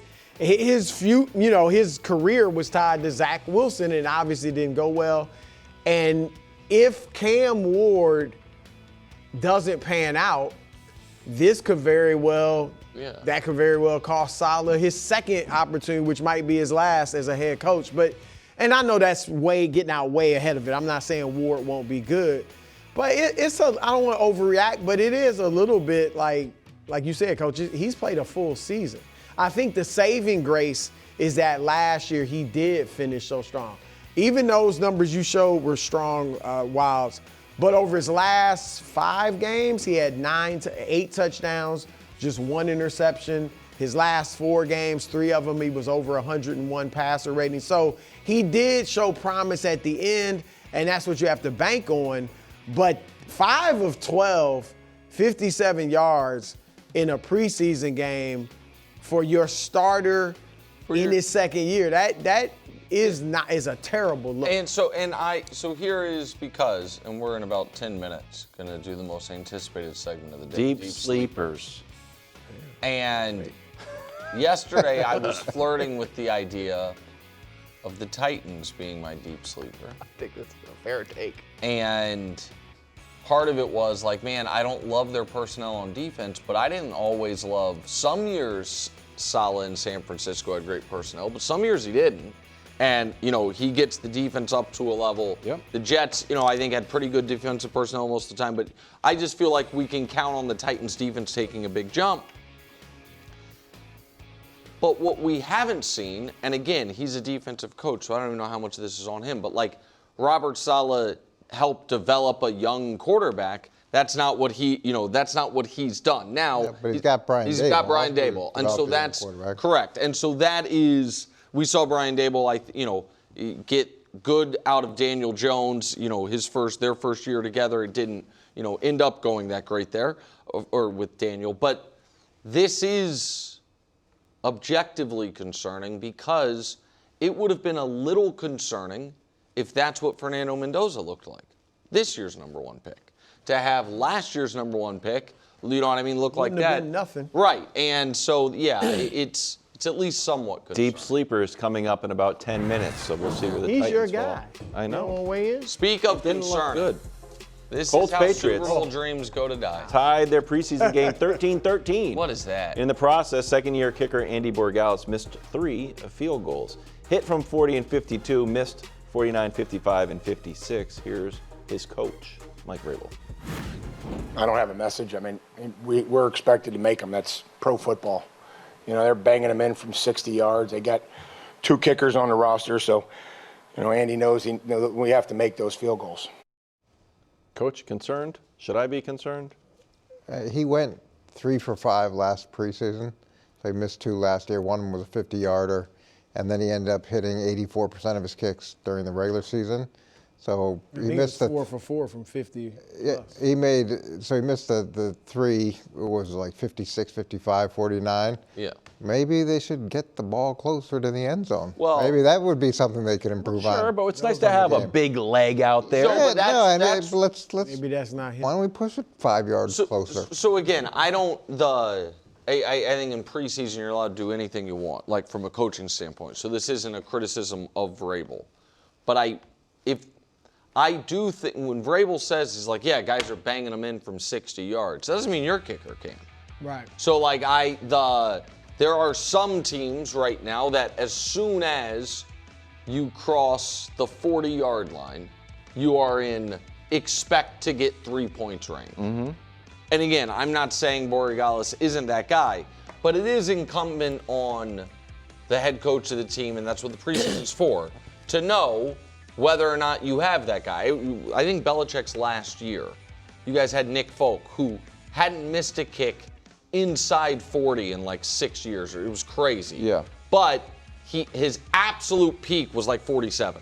Like, you know what I mean? They just knew, like, he does not have a big leg. But as a general rule, Brew, you know, the Ravens had Justin Tucker for a long time, made you feel good.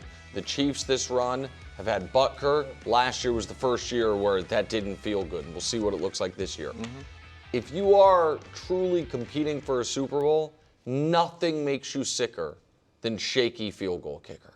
And I'm not saying you remember the Niners. I wish I checked. I wish I checked what Adam Vinatieri's numbers were from 50 plus, because I don't really care. No, well, he hit him when but also the that's pressure back was then on. they weren't kicking. He hit him in the snow. Yeah. Like, to me, that, like, okay, if I got to give a little bit on 50 plus, but I know when the game's on the line, You're that old dude's gonna school, push coach, it but so through. you just don't buy like banging them out super far, because it does feel like the No, average guys are field kicking goal, deeper now. the average attempt now is 41 yards. It's not that I don't buy that, but I used to get frustrated with offensive coordinators where you're driving down for a field goal and they get to like the 35 and they're like, I did my job. Job's It's like, no. Get it as close as we possibly can. And I understand the length has increased substantially and guys are doing things they never have. It doesn't mean that everybody's doing it at that level. And also, you can hit it from 50 plus, but those clutch moments, how many close field goals have we seen that change people's lives, careers, trajectories? I mean, That's where I'd have been more concerned, Wilds, if he missed some 40 or less yarders. Yeah. Because, you know, he's trying out his leg. it's outdoors and they're long missed field him. goals. Yeah, like that's, so that's when it can get in your head. He missed 2 extra points and the team rallied around him. We were thinking about it. I was like, oh, are we going to have to cut this guy? And then he made 53 in a row. I'm a big extra points guy. I went back and looked at when I first got worried about Butker, he missed, because we were... No, he would miss more extra points than field goals. Yeah, because he missed that you lost to the Broncos because he missed a game. He missed a extra point, and then the Broncos hit a field goal. You guys end up losing. Oh, okay. 22, whatever. Okay. Packers. Steelers, we gotta look forward, you know. Drew Aller put on a show. He missed an extra point against the Broncos, I think, in the game that we blocked the Broncos field goal to beat them too. He's missed some extra points. Drew Aller threw 2 touchdowns, ran one in, had a passer rating over 150. Is there any chance? Now he is locked in a backup battle. There's a little bit of a log jam in Pittsburgh. Yeah, Will Howard, Mason Rudolph, Drew Aller. So just in general, is there a chance that Mike McCarthy pivots off Aaron Rodgers? I think the best thing that could happen to the Packers is if Drew Aller starts games this year. Again, I'm not a big Drew Aller guy. I'm not claiming that I'm a big Drew Aller guy. But I think that the Packers spending the entirety of this year and not getting real live game reps out of one of the 2 quarterbacks that they have drafted in the last 2 years, whether it was Will Howard, 5th or 6th round pick. I feel like the 6th round pick, Will Howard, or more importantly, 3rd round pick this year, Drew Aller, I think is a missed opportunity. And I'm really interested, Coach, if the Packers are bad. I'm sorry, if the Steelers, I might have said Packers the whole time.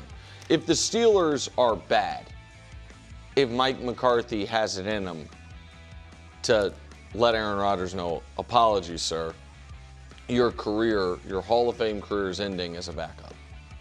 Like, you know, if they are. I think he absolutely has it in him. You think so? 100,000%.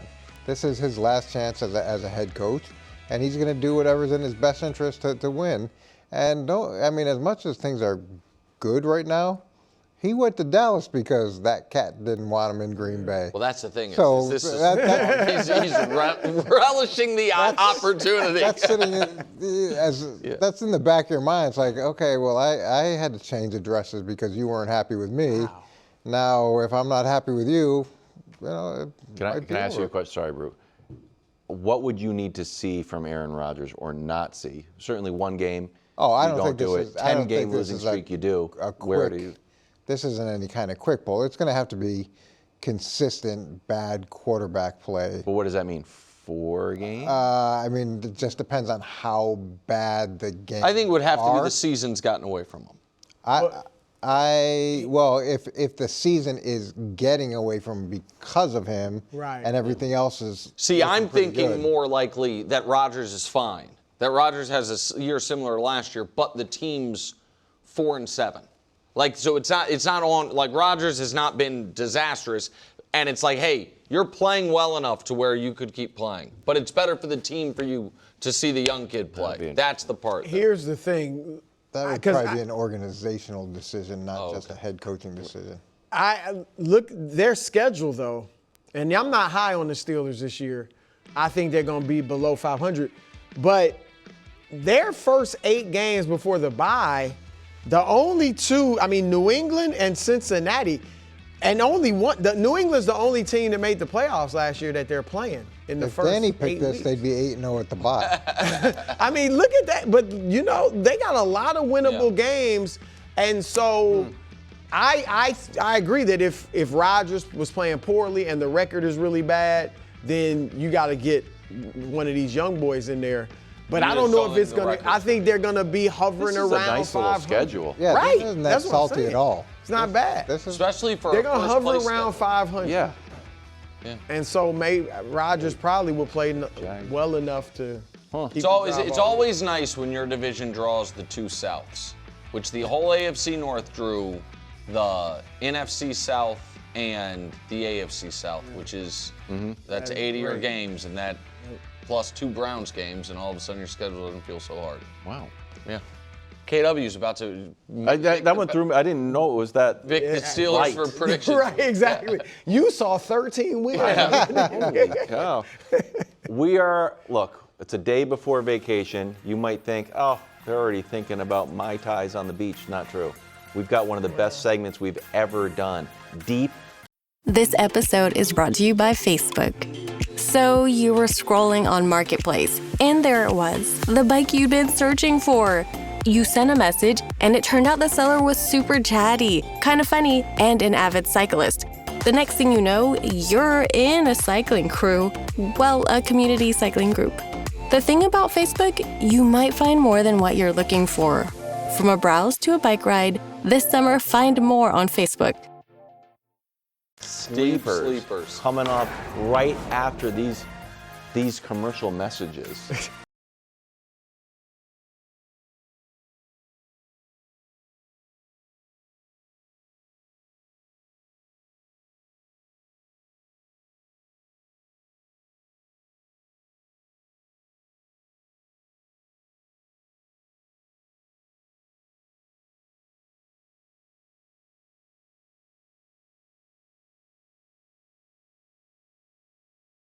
Saturday night is baseball night in America. Brewers, Dodgers, the Snakes are taking on the Braves. Oh, and then the Red Sox taking on the Pirates. We're back. You're back? Tomorrow at 7, yeah. Only on Fox. It's the segment you've been waiting all week for. I basically Sleepers. invented this stat. So here's the stat. Or Marshall. In each of the last 4 seasons, a team with at least 100-1 odds or worse to win the Super Bowl, that team has made the playoffs. Last year it was the Panthers. The year before that, Bo Nix, aforementioned, and Jayden Daniels made it with the Broncos. Before that, the Texans. Year before that, the Jags. Nobody saw the Texans are going to make the playoffs with a rookie quarterback, huh? Yeah. Yeah. So here are the candidates. These are all deep sleepers. Deep sleepers. The Dolphins. Trademark. The Browns. The Cardinals. The Jets. The Raiders and the Titans. Again, it's the last 4 seasons. Yeah. And if you are going to say one of these teams is not making the playoffs, and here's why, you have to sit this out. Okay? All right. Can I go first? Okay, vegan at the steakhouse. Like, we just shouldn't have invited you. Yeah. It's okay, but you got to participate in this fast, KW. Sorry, I'm excited for deep sleep. All right, so here's the deal. Process of elimination. Dolphins.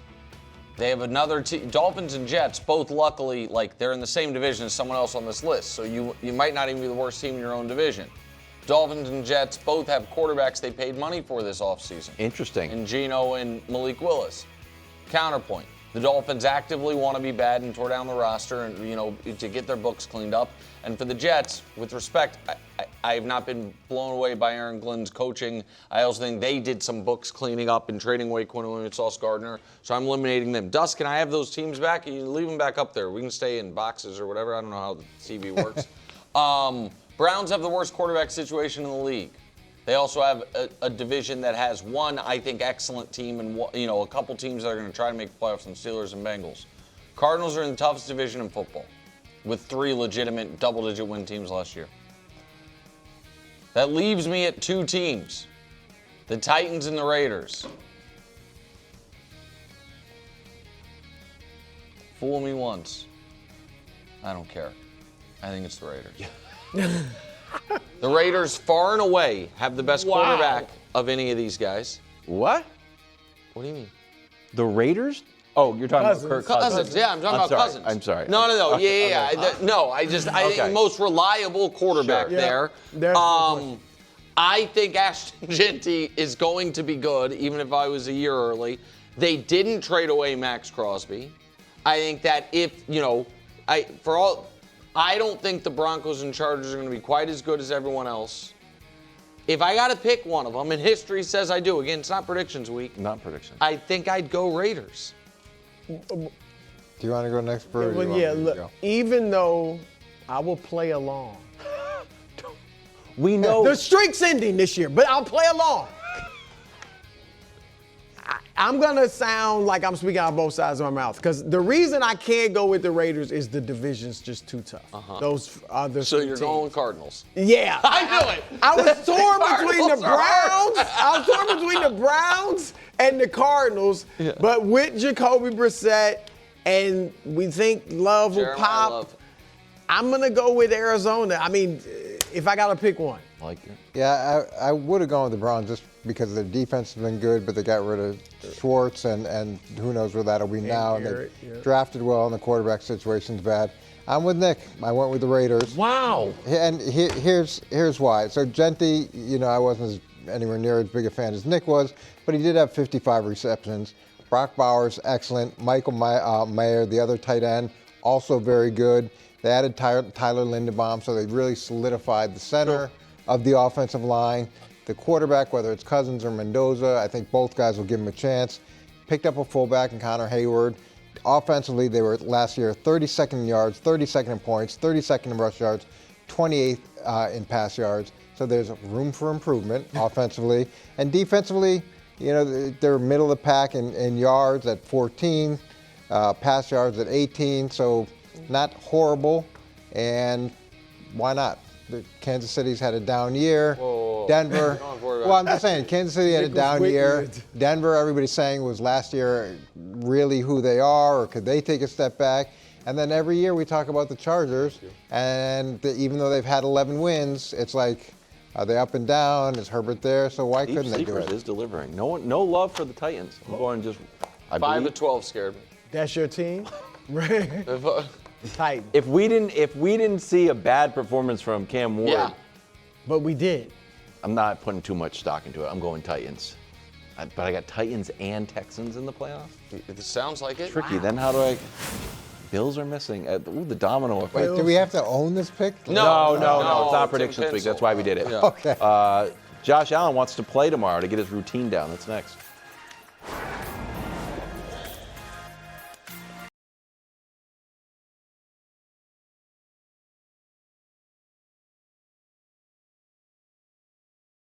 Check out the podcast. It's just been excellent.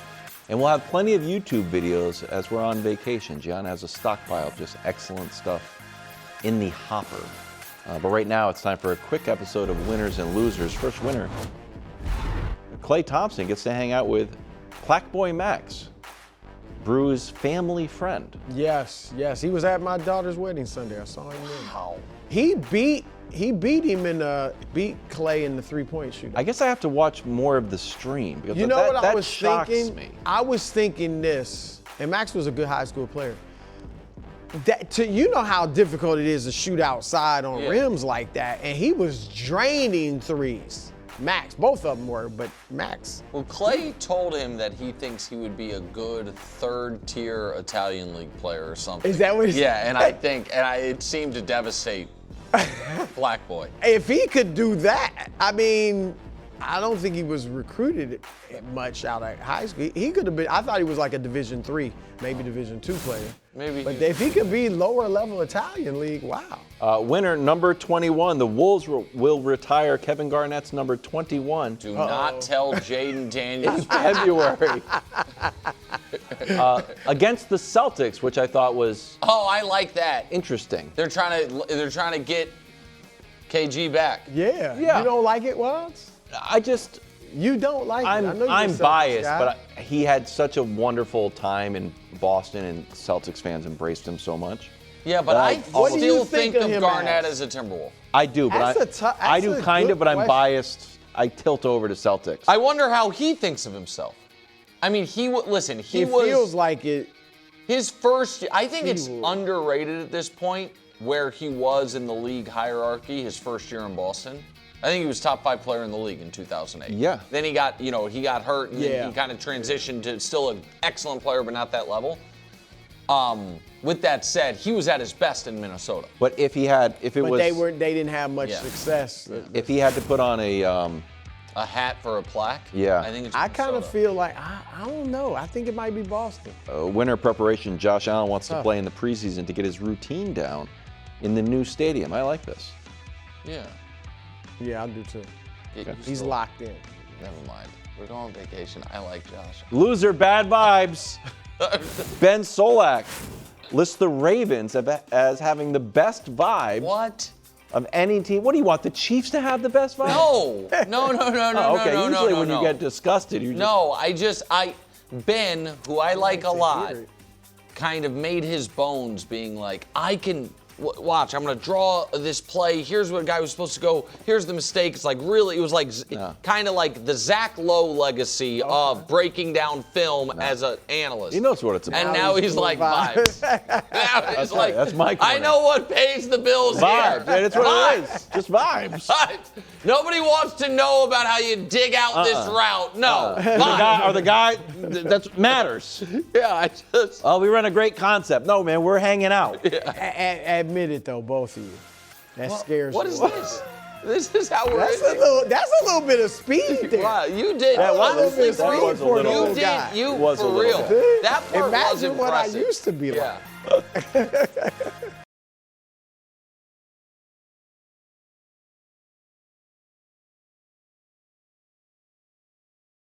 First Things First is sponsored by Ram Trucks.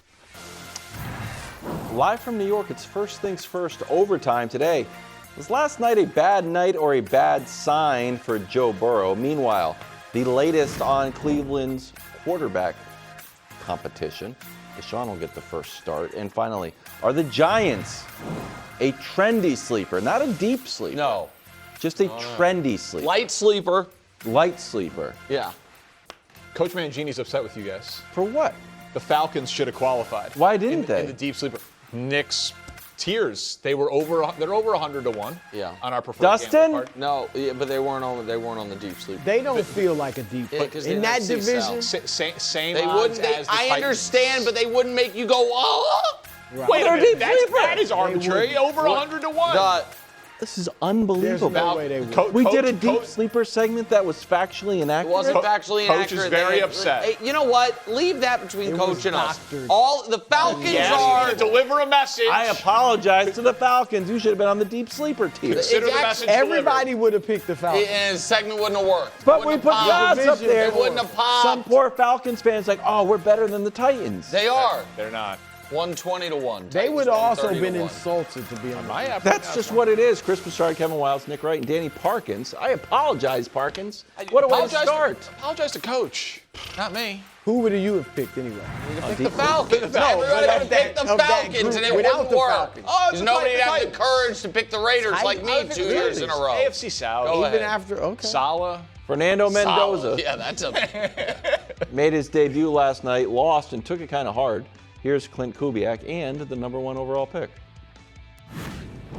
saw the same guy that we've seen in practice. I see, an ascending player. We just got to keep getting better. Unfortunately, like I let my teammates down today, but it's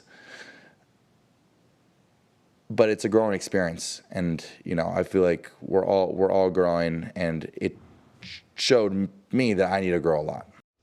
Okay. What did Mendoza prove, Danny? He reaffirmed and confirmed what I felt before the preseason, which is Fernando Mendoza should start week 1 for the Raiders. Wow. He should start week 1 for the Raiders. Thank you. I love this take. And I love it. I bet you I can move you closer to me by the end of Let's this. go. Okay? Let's hear it. All right. First of all, recent history is on my side. What do you mean? Number 1 picks when they start for their team. What is it? Has it been good? Well, some of them have, some of them haven't. Well, then I don't know if the history's on your side. But like, hey, look at all these mistakes guys have made. Hold on a Cam second. Ward, not on your side. Yeah. Wait a minute. Did it set any of them back? It certainly didn't help Cam or Bryce. Certainly didn't help. Joe Burrow got his knee blown out. Wait a second. The Prince, they got the number 1 pick the following year as well. Okay, but that's Caleb's coach got fired. To be honest with you. No. How many coaches has Trevor had? But there's obvious differences here. It's 3 reasons. 1, most of the time they start. But 2, he also, this is not 36 starts. It's not Kyler Murray with 500 pass attempts. Over 1,000 passes in college. Over 36 starts, right in line with Goff and Baker and Caleb and all those guys. Plenty of experience. And you mentioned coaches getting fired. Kubiak's already there. Yeah. So, like, when Caleb played for Matt Eberflus and Shane Waldron, then he gets Ben Johnson. He has to unlearn that stuff. Same thing with Cam Ward. 2 coaches, first 2 years. Yeah. Clint Kubiak gets to just start working with him right now, so it'll be the same system in year 1 and year 2. And then the thing that you guys are underrating, Kirk Cousins is bad. Like, it is very on the table that Fernando Mendoza is better. He won his last 4 games last year. Oh, but I mean, all right. For a team that was in the playoff hunt. We can look at Kirk Cousins over the last 2 years since he came back from the Achilles injury. He was definitely bad his first year back from the Achilles. But he came on late last year. He was not good last year. Late last year, he got them in that playoff hunt. He had a couple of games in terms of where they won the game, but he has not been good individually. And so I watched Fernando Mendoza last night. You guys showed the touchdown throw. I also thought I thought the best throw of the night was a throw, his own 20-yard line, this 18, 19-yarder up the seam. Guy's ready to play, man. He's ready to play. He's got his coach. It's not like it's a terrible offensive line. He's got a running back. He's got a tight end. They spent some money. He's got his center to help him with the protections. What is the harm in having him sit? When you have a veteran quarterback, he can learn. But what's the benefit? See, that's why I would say the history. I would say history is on. It didn't hurt. It helped. I don't know. Mahomes probably would have been great anyway, but still, that's an example of different it working. Situation. I know Aaron Rodgers was decades ago, but that worked. Very different. And now situation. Jordan Love. Like, it doesn't hurt to sit at the feet of a veteran and learn. And I support Danny just because we have to go so far back to be like Jordan Love. Well, CJ started and was in the playoffs. But look at him now. You I'm just saying, last 2 seasons. You think that CJ Stroud has been adversely affected because he started his rookie year? No. But I could through 23 touchdowns? Not number 1 pick. How about Darnold going to a bad situation? And this isn't as bad a situation, but a lot of times if a young quarterback's thrown in the fire, you don't, in a bad team, you don't get a good read on him. They're in the toughest division in the conference. Well, but all the more reason to start him early because if we could pick one game on the schedule, let's throw up the Raiders schedule. Before the order was set, so what's the one game you would want him to start with? You'd say Miami at home. It's the easiest game on the schedule. Get him a win in week 1. Yeah, and then he goes up against your juggernaut Chargers, and then on the road. Listen. And Rams. I do not think it was. I am skeptical on whether or not Bryce Young was ever going to have the physical traits to be a high-quality NFL starting quarterback. But I think what they did with him in year 1 was a mistake that hurt him. I am not certain that it was good for Caleb Williams at all. But again, they changed coaches. I understand, Danny. They're not going to be changing coaches for Mendoza. Okay, well, first, that's very optimistic that Clint Kubiak's just going to be there for a long time. They didn't think they were going to change coaches. With Trevor Lawrence, they brought in Urban Meyer. Right, do I have that right? Yeah, Urban Meyer. He lasted less than a year, and he's out of there. I don't know what is the downside.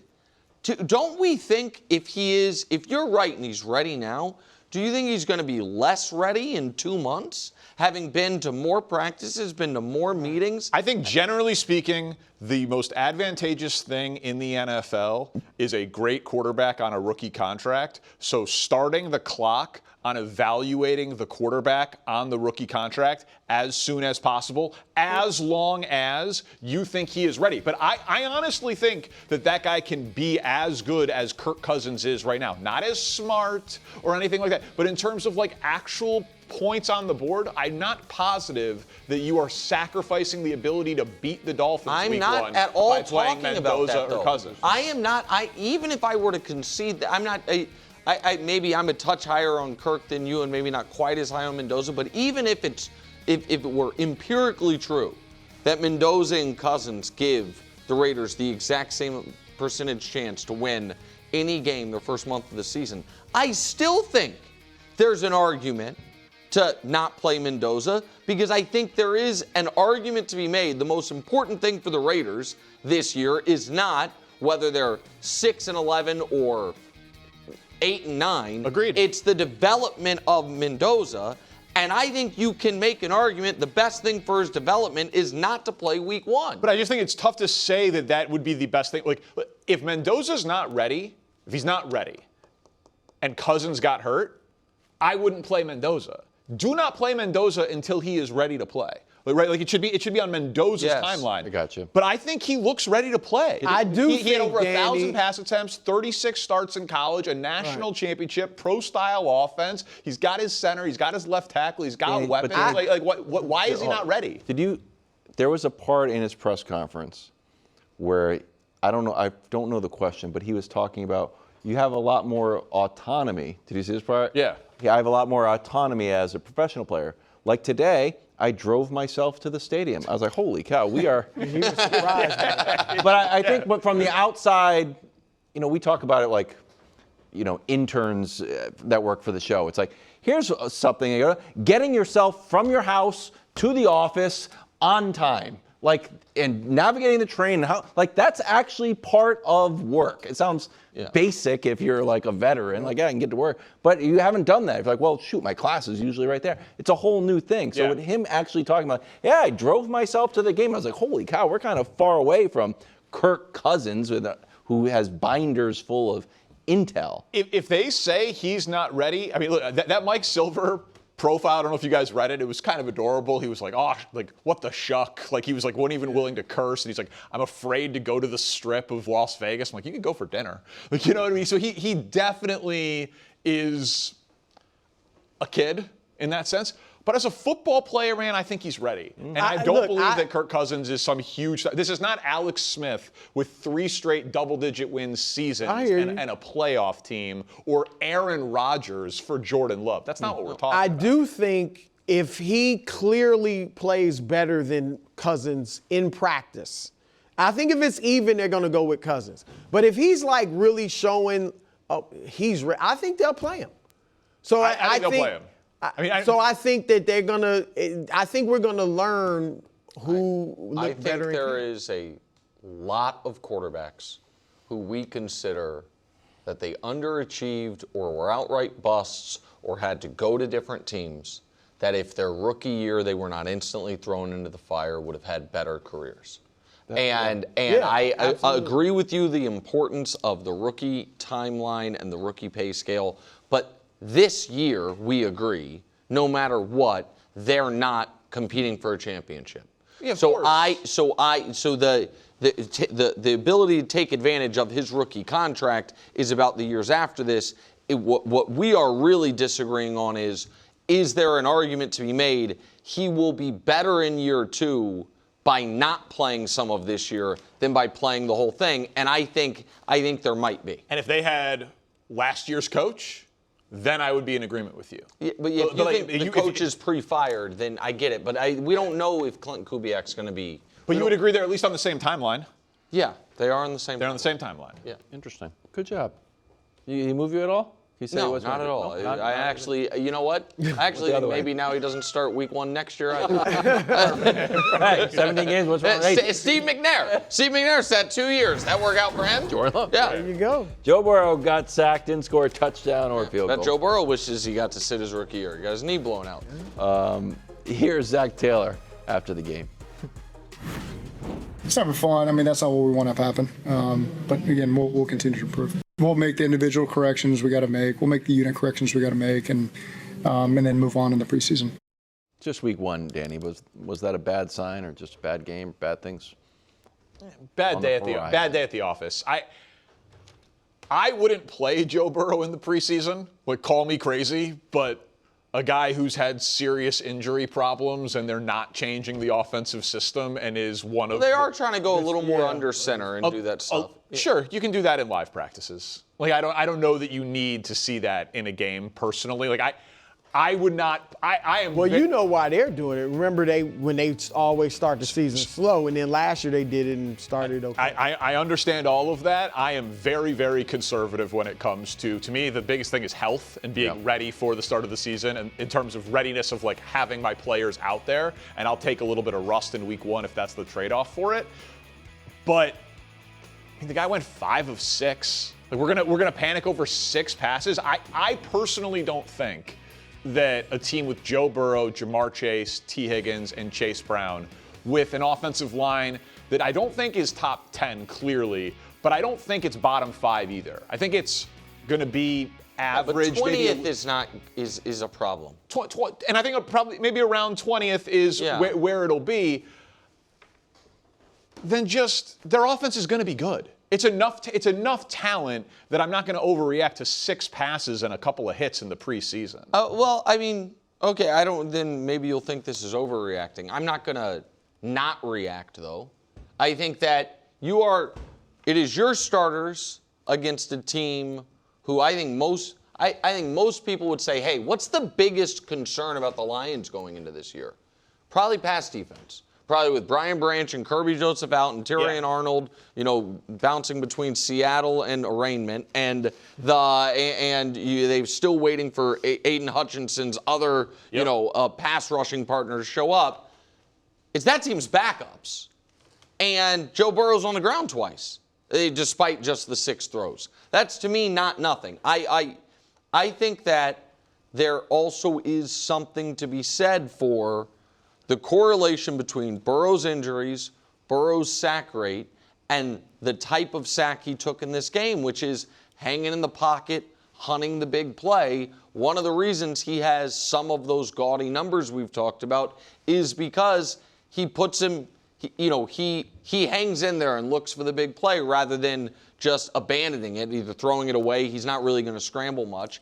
And I think all of that is a little ominous, and the fact that Orlando Brown got dusted there is a little ominous when he's a question mark for them this year. So I think it's not nothing to me. Yeah, I'm not going to overreact either, Danny, but it is something that is, as we're looking at our predictions, of course. You have to know, it's noted. Yeah. That's right, noted. If that he'd have gone out there and protect him, knowing how fragile he is, and we got to protect Joe, and they couldn't do it against a bunch of second teams. Yeah. You debuted the Joe Burrow is fragile tag. No, he's had that for a while. I just haven't heard Bruce say he's fragile. Oh. I mean, he's a tough guy. But he's dealt with a lot of various injuries. Yeah. Headed to Baltimore. The guy who plays as much as Joe Burrow, Lamar. Is he fragile? No, Lamar promised a Super Bowl for the Ravens on draft night. Here he is talking about the urgency to get a Lombardi this year. It's always been that way for me. We need to do this now. Even when I was a rookie, second-year player. But yeah, obviously, going into year 9, it's like, man, time is ticking. You're only getting older. I'm not getting younger. and I'm seeing a lot of different new faces into the league and different guys we surrounded with, from the offensive line, receiver standpoint, running back, backfield, new running back, stuff like that. Time is ticking, and the urgency is always a high level. Even I feel once I get one, it's still going to be urgent to get another, Never goes away. How open is Lamar's Super Bowl window? I don't think it's nearly as open as Vegas and the rest of the world thinks. Like right now, yes, no, Lamar Jackson ever wins a Super Bowl, even money bet on either side. My money would be on no. Wow. Now again, my money would be on no also. Okay, so and I want to make this very clear. That is not me saying Lamar will never. Right, of course. Right, but I just think it is more likely than not that he ends up on the outside looking in for a long list of reasons about age, potentially, diminishing returns in the running game, raising concerns with injury, and then we get to the fact that I have major questions about what the cauldron of the postseason does to Lamar Jackson from a nerve standpoint. So all of that, I think, is working against him. And so what I would say is this, Brew, I think it is if he doesn't, let's say in my head, he's 40% to ever win a Super Bowl, which would, again, be less than, the yes or no. Right. If they don't do it this year, I think every year it gets halved. I think, this is his best chance. And then if he doesn't do it this year, next year it'd be down to 20. And then the year, just because you have less time, you're less in your prime, and more evidence that he hasn't been able to get it done. First of all, that quote from him, I hadn't seen it before. I love hearing him say that. Time is ticking. He knows. Yeah. Just what I'm sure he's not as skeptical as you, but he knows, look, time is ticking. It's very S-Bob. Yeah. Very S-Bob aware. I got to get this done. And to quote, or I think I don't know if it would be an exact quote, to the great Joe Burrow, his Super Bowl window is his prime. Yeah. As long as he's in his prime, and to be honest, look, the guy, now I know he had gotten to some Super Bowls, but John Elway played 16 years, didn't win it his first 14 years. And then when they won it, he had a great running back, Terrell Davis, and they won it his last 2 years. So I think as long as Lamar is great, and maybe even a little after, because there's a great organization, I think a good head coach, but if he's not a good head coach, mentor, they'll get a good head coach, So I think that he's in an organization, I like the Bengals, where they're going to, put the things around him to try to get it done. Give him his best opportunity. Yeah. And I do think he obviously hasn't been great in the playoffs, but I think he is growing to the point where he will be able to play well in the postseason. Nick, we disagreed on the Mendoza and Burrow one, but we thought about this pretty similarly. Lamar strikes me, Elway's an interesting comp, Brew.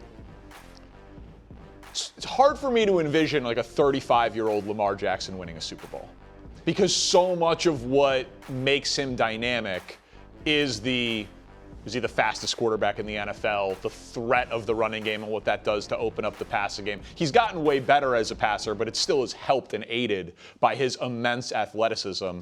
So as that diminishes, I look at his Super Bowl window as being, it's not the next 12 years. I don't think he can play until he's 40 and win Super Bowls in his late 30s like Stafford and Brady and guys like that. So I look at it as more of the next 5 years type of thing.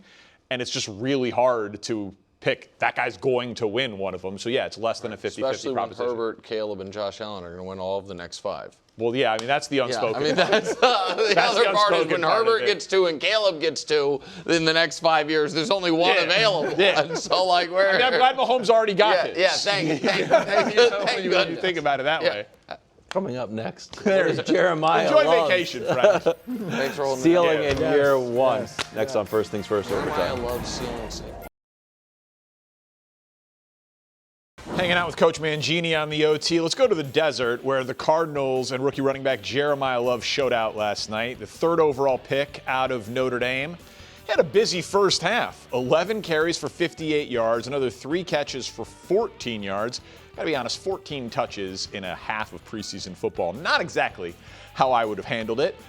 He is the front runner for Offensive Rookie of the Year, according to Logic and the odds makers, about 4.5 to 1. Let's talk ceiling here, Coach. What is Jeremiyah Love's as a rookie? This is a difficult question because one of the concerns that I had about him being drafted as high as he was is he split time at Notre Dame. So he had 12 games, he had 199 carries, and you didn't see him with the full load. And now, come out in the preseason, he gets that volume of carries. 14 touches in a half of preseason football for the 3rd overall pick is borderline reckless. It's a lot. It's a lot of work for the first game out. And when you talk about Saquon's first year, he had 250 carries that season. And then I think Ashton Jeanty was at 266. Yep. It looks like they're going to try to get to those numbers. So it's numbers that he hasn't been at. And he had 12 games last year. Now we're talking about 17 games, plus obviously a full workload in the preseason. So let's add 20 games of that. Well, he should be shut down for the rest of preseason, right? I would shut him down. He looks good. He got out of it healthy. Shut him down. I'm not sure where they're going to go with this because, like you, I didn't expect there to be this volume of carries in the preseason, and that's what could be the biggest limiting factor is wear and tear on him. In terms of last night, there were a lot of encouraging plays. I'd say this is probably the most encouraging where he's able to spin out of the tackle. The guy's coming in to make a leg tackle. He spins out of it. There are a few other ones that were similar to that. I thought he did a really good job of getting the edge, which means start inside. The inside's clogged and you're able to bounce to the perimeter. Yep. Thought that was encouraging well. Glad he caught the ball well. So I'm much higher on him than I was on Jeanty last year. Will he hit Bijan Robinson, Saquon Barkley type numbers? I'm not. I don't have a conviction there, and I also have the concern about how are they going to use him. So you said a lot there. My first thought was honestly like a fantasy football side of it. I was like, ooh, maybe I should draft Jeremiyah Love. Like, 'cause that's a lot of volume. Second thing, we're kind of aligned. Like, 266 carries for Jeanty, but less than 1,000 yards. So I've been thinking today, once I knew we were doing this topic, of like, how good can a running back be who gets a ton of volume who's on a bad team? Like, there's not a ton of great examples. Like Tony Pollard had 240 plus carries last year, but they were so bad. He was good, but not that productive. Like Jeanty, can he be top 5 in the NFL in touches? Like, can he be 250 plus touches and 1,200 plus rushing yards? So to your point, I remember I think it was 1997 with the Jets. We were playing for a chance to go to the playoffs against the Lions and Barry Sanders, and we worked all weekend trying to contain him. We had a great plan, and late in the fourth quarter, he hits like a 40-yarder. And Curtis Martin's saying was, good backs are like water. They always find the crack. So as much as we say, how good can a back be on a bad team? Backs make bad teams and bad lines look way better than they are. And Barry Sanders always gave credit to his offensive line, but it was him that made it look good. So with Jeanty, we could say, hey, bad team, that's why he had the numbers he had. But 3.7 yards a carry on that volume of touches, that's a big concern for them. I get it. And I didn't talk myself into the Cardinals as like a team in terms of winning games. It was like, all right, so Jacoby throws it down the field. Marvin Harrison's in number 1. McBride is arguably the best tight end in football. They love their left tackle in Paris Johnson. Like, the left guard's pretty good. It's like all of a sudden it's like, okay, some runs to the left, Jeremiyah Love, some play action at the tight end. Like, I do think he can have a very, very big year. He won't be Christian McCaffrey, right? Like, Christian McCaffrey last year was over 400 touches when you add in carries and receptions. But I do think he can be a 250-plus touch guy this year, which should lead, based on what I saw last night, to a lot of productivity. What's interesting about Christian McCaffrey is his first year, he had a small volume of touches compared to other guys drafted that high. I think he was at a small amount of carries. I think he was about at 120. Yeah. But I was saying McCaffrey, I was just doing like total touches, like rookies or otherwise last year. They're not that many guys. It's so many backfields in the NFL are 2-3-headed monsters. Tyler Algier is on Arizona. That's a guy who's had 160 to 200 carries every year he's been in the NFL. So I don't know how much that cuts into what Jeremiyah Love is going to do. Algier got a little love with the starters last night. But I watched that guy and saw that amount of volume in the preseason. And again, I keep coming back to that 250 number. But I bet you he hits 250 plus touches. But that may be something that's terrible for his production as opposed to good for his production. When you're not used to handling that volume, when you played 12 games and not 17 games, and now you're asked to go do that in the NFL, which is that creates its own set of problems. And if your passing game isn't the type of passing game that can create holes by forcing them to play 7 in the box instead of 8 in the box, and everybody's trying to stop you, it could be challenging. And look, for a rookie head coach, if you wear this guy down early in the season, it's not going to be good for you. It's not going to be good for him, and it's not going to be good for longevity. Wouldn't be good for fantasy owners either. Let's go to Chicago, which is always a good phrase and a good idea. Well, Ben Johnson earlier in the week had high expectations for the Bears offense. Friend of the show, Jalen Johnson, told us that he is bringing that energy to camp. So here's the Bears head coach on how the preparation is going for his offense. Take a listen. He came out of the gate hot there. Those first 4 practices I thought were really, really good. And then as the volume has continued to go up, and it's my fault as much as anything, just because I think I've put in more this year on offense than I did a year ago. By design, I want it to feel like a lot right now, that there's been a level of plateau up to this point. Now that things will slow down from an installation point, I think we're going to see him continue to go on the upswing. All right, so here is the broad strokes production numbers for Caleb and the Bears offense. Year 1 in 2024, year 2, 2025. Obviously, that is when Ben Johnson comes in. Realistic expectations.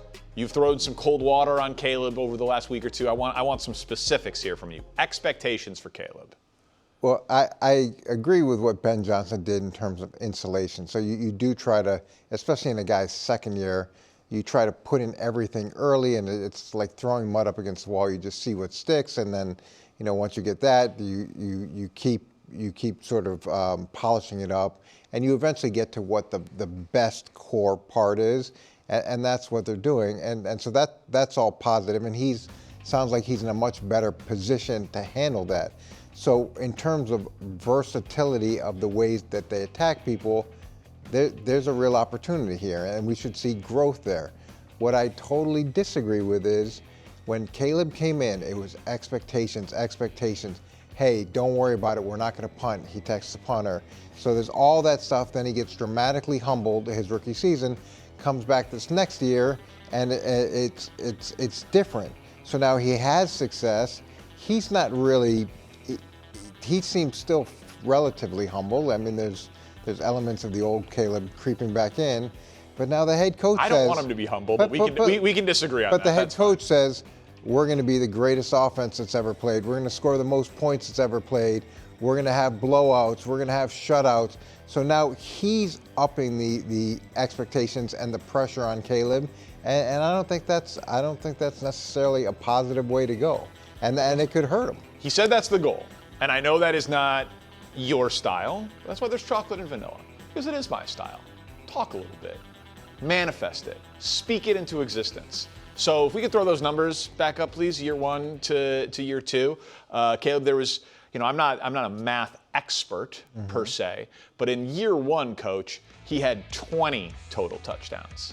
And in year 2, he had 30 total touchdowns. So I'm thinking a nice round number of 40 touchdowns. There's only one player in the NFL who had over 40 touchdowns last year, and he won MVP. His name was Matt Stafford. Josh Allen had 39 touchdowns, 14 on the ground, 25 through the air. Trevor Lawrence had 38 touchdowns. He had 9 rushing touchdowns to go with 29 passing touchdowns. When did Trevor have that? Why did he have that? No, when did he have that? He was in, year 5? Year 5? Year 5. Yeah, but I'm thinking for Caleb in year 3, year 2 with Ben Johnson, a nice round 40 touchdowns for Caleb Williams this year, as they are a top 5 offense in the NFL. Maybe number 1, but we'll be conservative and say top 5. Yeah, I don't have the Trevor Lawrence graphic handy, but year 1 wasn't very good. Year 2 was real. Everybody was excited. Coaching change. Year 3, the expectation was, well, this is a rocket ship, right? Number 1 overall draft pick, had a down season because of the coach's fault, had a really good season the second year. He was going to take off. That's not how it went. Now we're cycling back. He had a good season this year after a coaching change.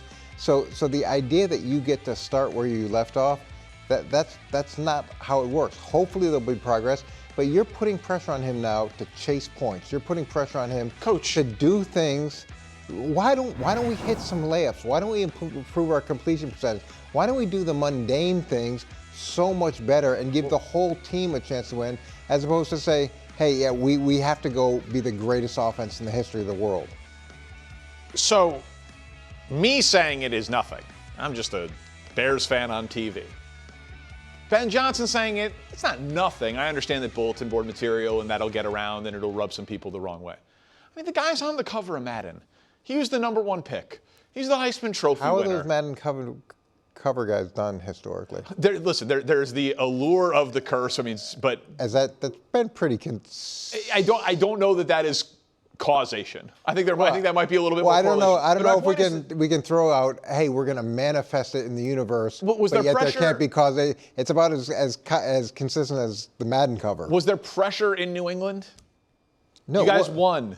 Yeah, there's pressure. Anything any of these guys say, there is pressure on Caleb Williams to be great. I promise, regardless of what any coach, talking head, or video game cover says, he's got pressure. There was absolute pressure on that day to be the best you could. We never talked about 6 months from now. We never talked about, hey, we're going to be the greatest defense that's ever been. We're going to be the 85 Bears. That's not how it was, because it's unproductive, and it takes away from the focus on what's important, which is exactly what's in front of you. So you expect, to use your Trevor now, you expect Caleb to be worse this year than he was last year? I'm not saying I expect him to be worse this year. I just think that you should put him in a position where he's not under pressure to be the greatest ever.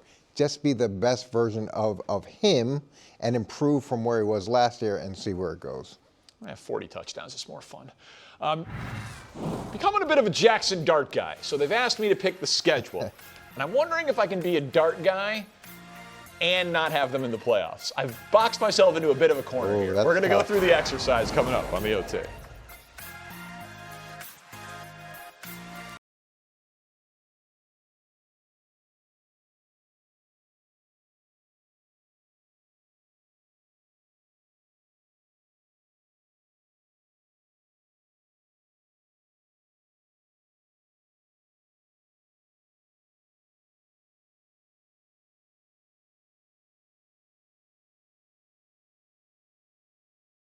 Predictions week is right around the corner. August 31st to September 4th. Everything we're doing now is entertaining and worthwhile, and you should watch it, but it's in pencil. Predictions week, Sharpie time. But for now, thanks for hanging out with us on the OT. Giants camp's in our backyard. I haven't been yet, but I've been reading the reports. Jackson Dart, he was asked what he's seeing out of Malik Neighbors, who's coming back from the injury. The two did not even get a full game together last season. Jackson Dart, not concerned. Take a listen. I think that he can change the game at any point and at any time. The ball is in his hand, and there's a chance that it could go for 6. And I think that that's just the type of player that he is. That's the skill sets that he has. So, when you have that on offense, it's game-changing. That I agree with completely. Like the recovery for Neighbors, for the explosiveness of that offense. Like he presents a very unique thing that the other guys in that team do not have. I do think he can be a top 10 receiver in the game. Do you look at the Giants, Coach? They maybe have more newness than any team in the league. Mm-hmm. Can they be a playoff sleeper team? It's hard because when you look at the division, I would say Dak right now is probably a little bit further ahead than Jackson Dart. Just a little. Jayden Daniels, he's done more than Jackson Dart has done and had the ridiculous rookie season. Philadelphia, say what you want about Jalen Hurts, but he's incredibly accomplished. And organizationally, I think Philly's one of the best, if not the best, organizations in the NFL. So then you got the Giants, and they're, they get the benefit of bringing in a veteran head coach, which is positive. I'd say the thing that gives them the best chance to be the sleeper and sort of win that division is the history of that division. So Philadelphia last year, it was the first time anybody repeated in a long, long time. Traditionally, it rolls over every year. So I would imagine last year was more of an aberration than the norm, which means somebody new is gonna pop out.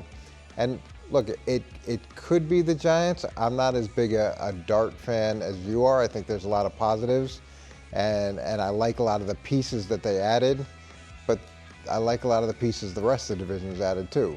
He's far from a finished product, and I think there's a thin line between aggressive and reckless. And people talk about the recklessness only in the context of the concussions. And I understand concussions are very serious, and he was checked for a concussion 5 different times last year and missed 2 games. So I'm not dismissing that.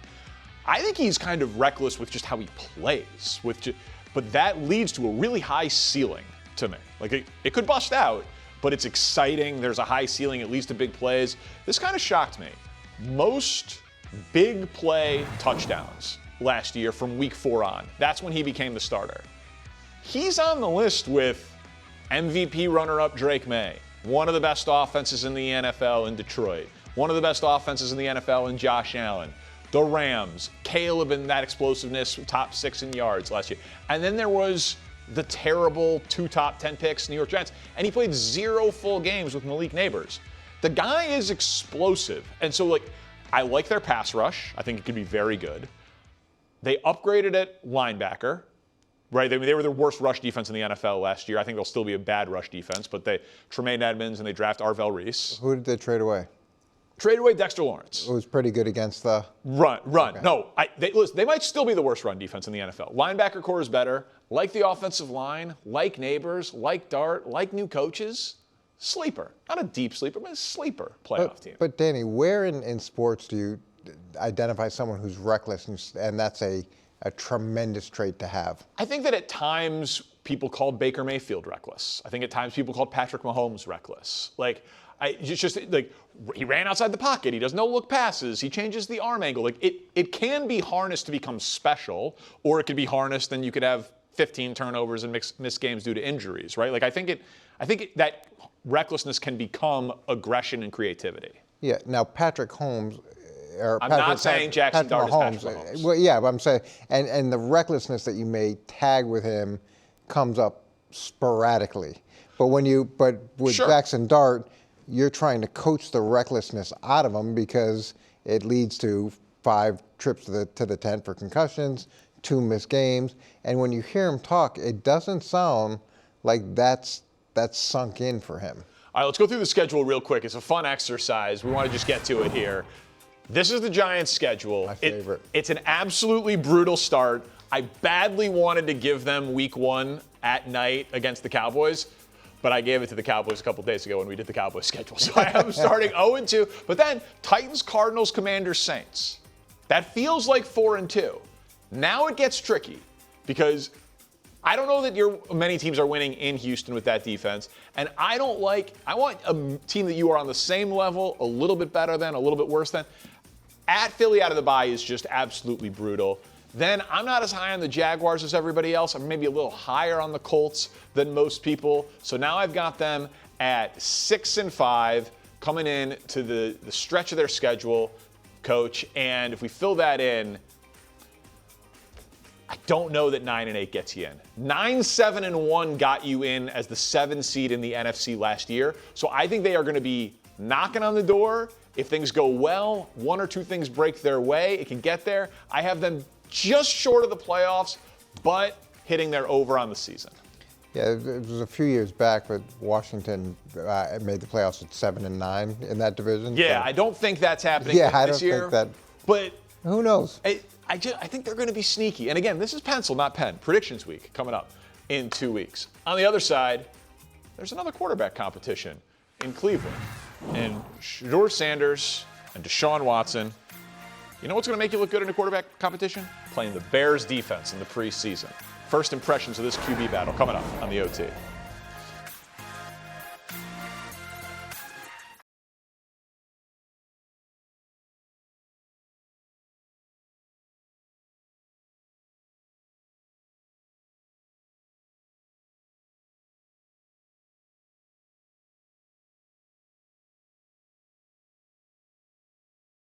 Welcome back to the OT. So the Browns take on the Bears in their preseason opener tomorrow. But no, we're not going to talk Bears. Deshaun Watson is going to be starting game 1, but Shedeur will get reps. They're both expected to get plenty of time in the preseason.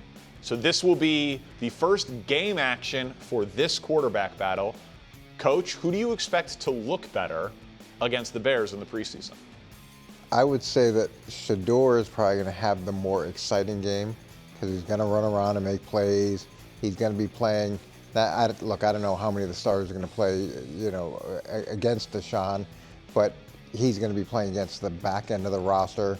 So the plays that he makes will probably pop more. I just am so curious whether Deshaun is going to look like a legitimate pro football quarterback.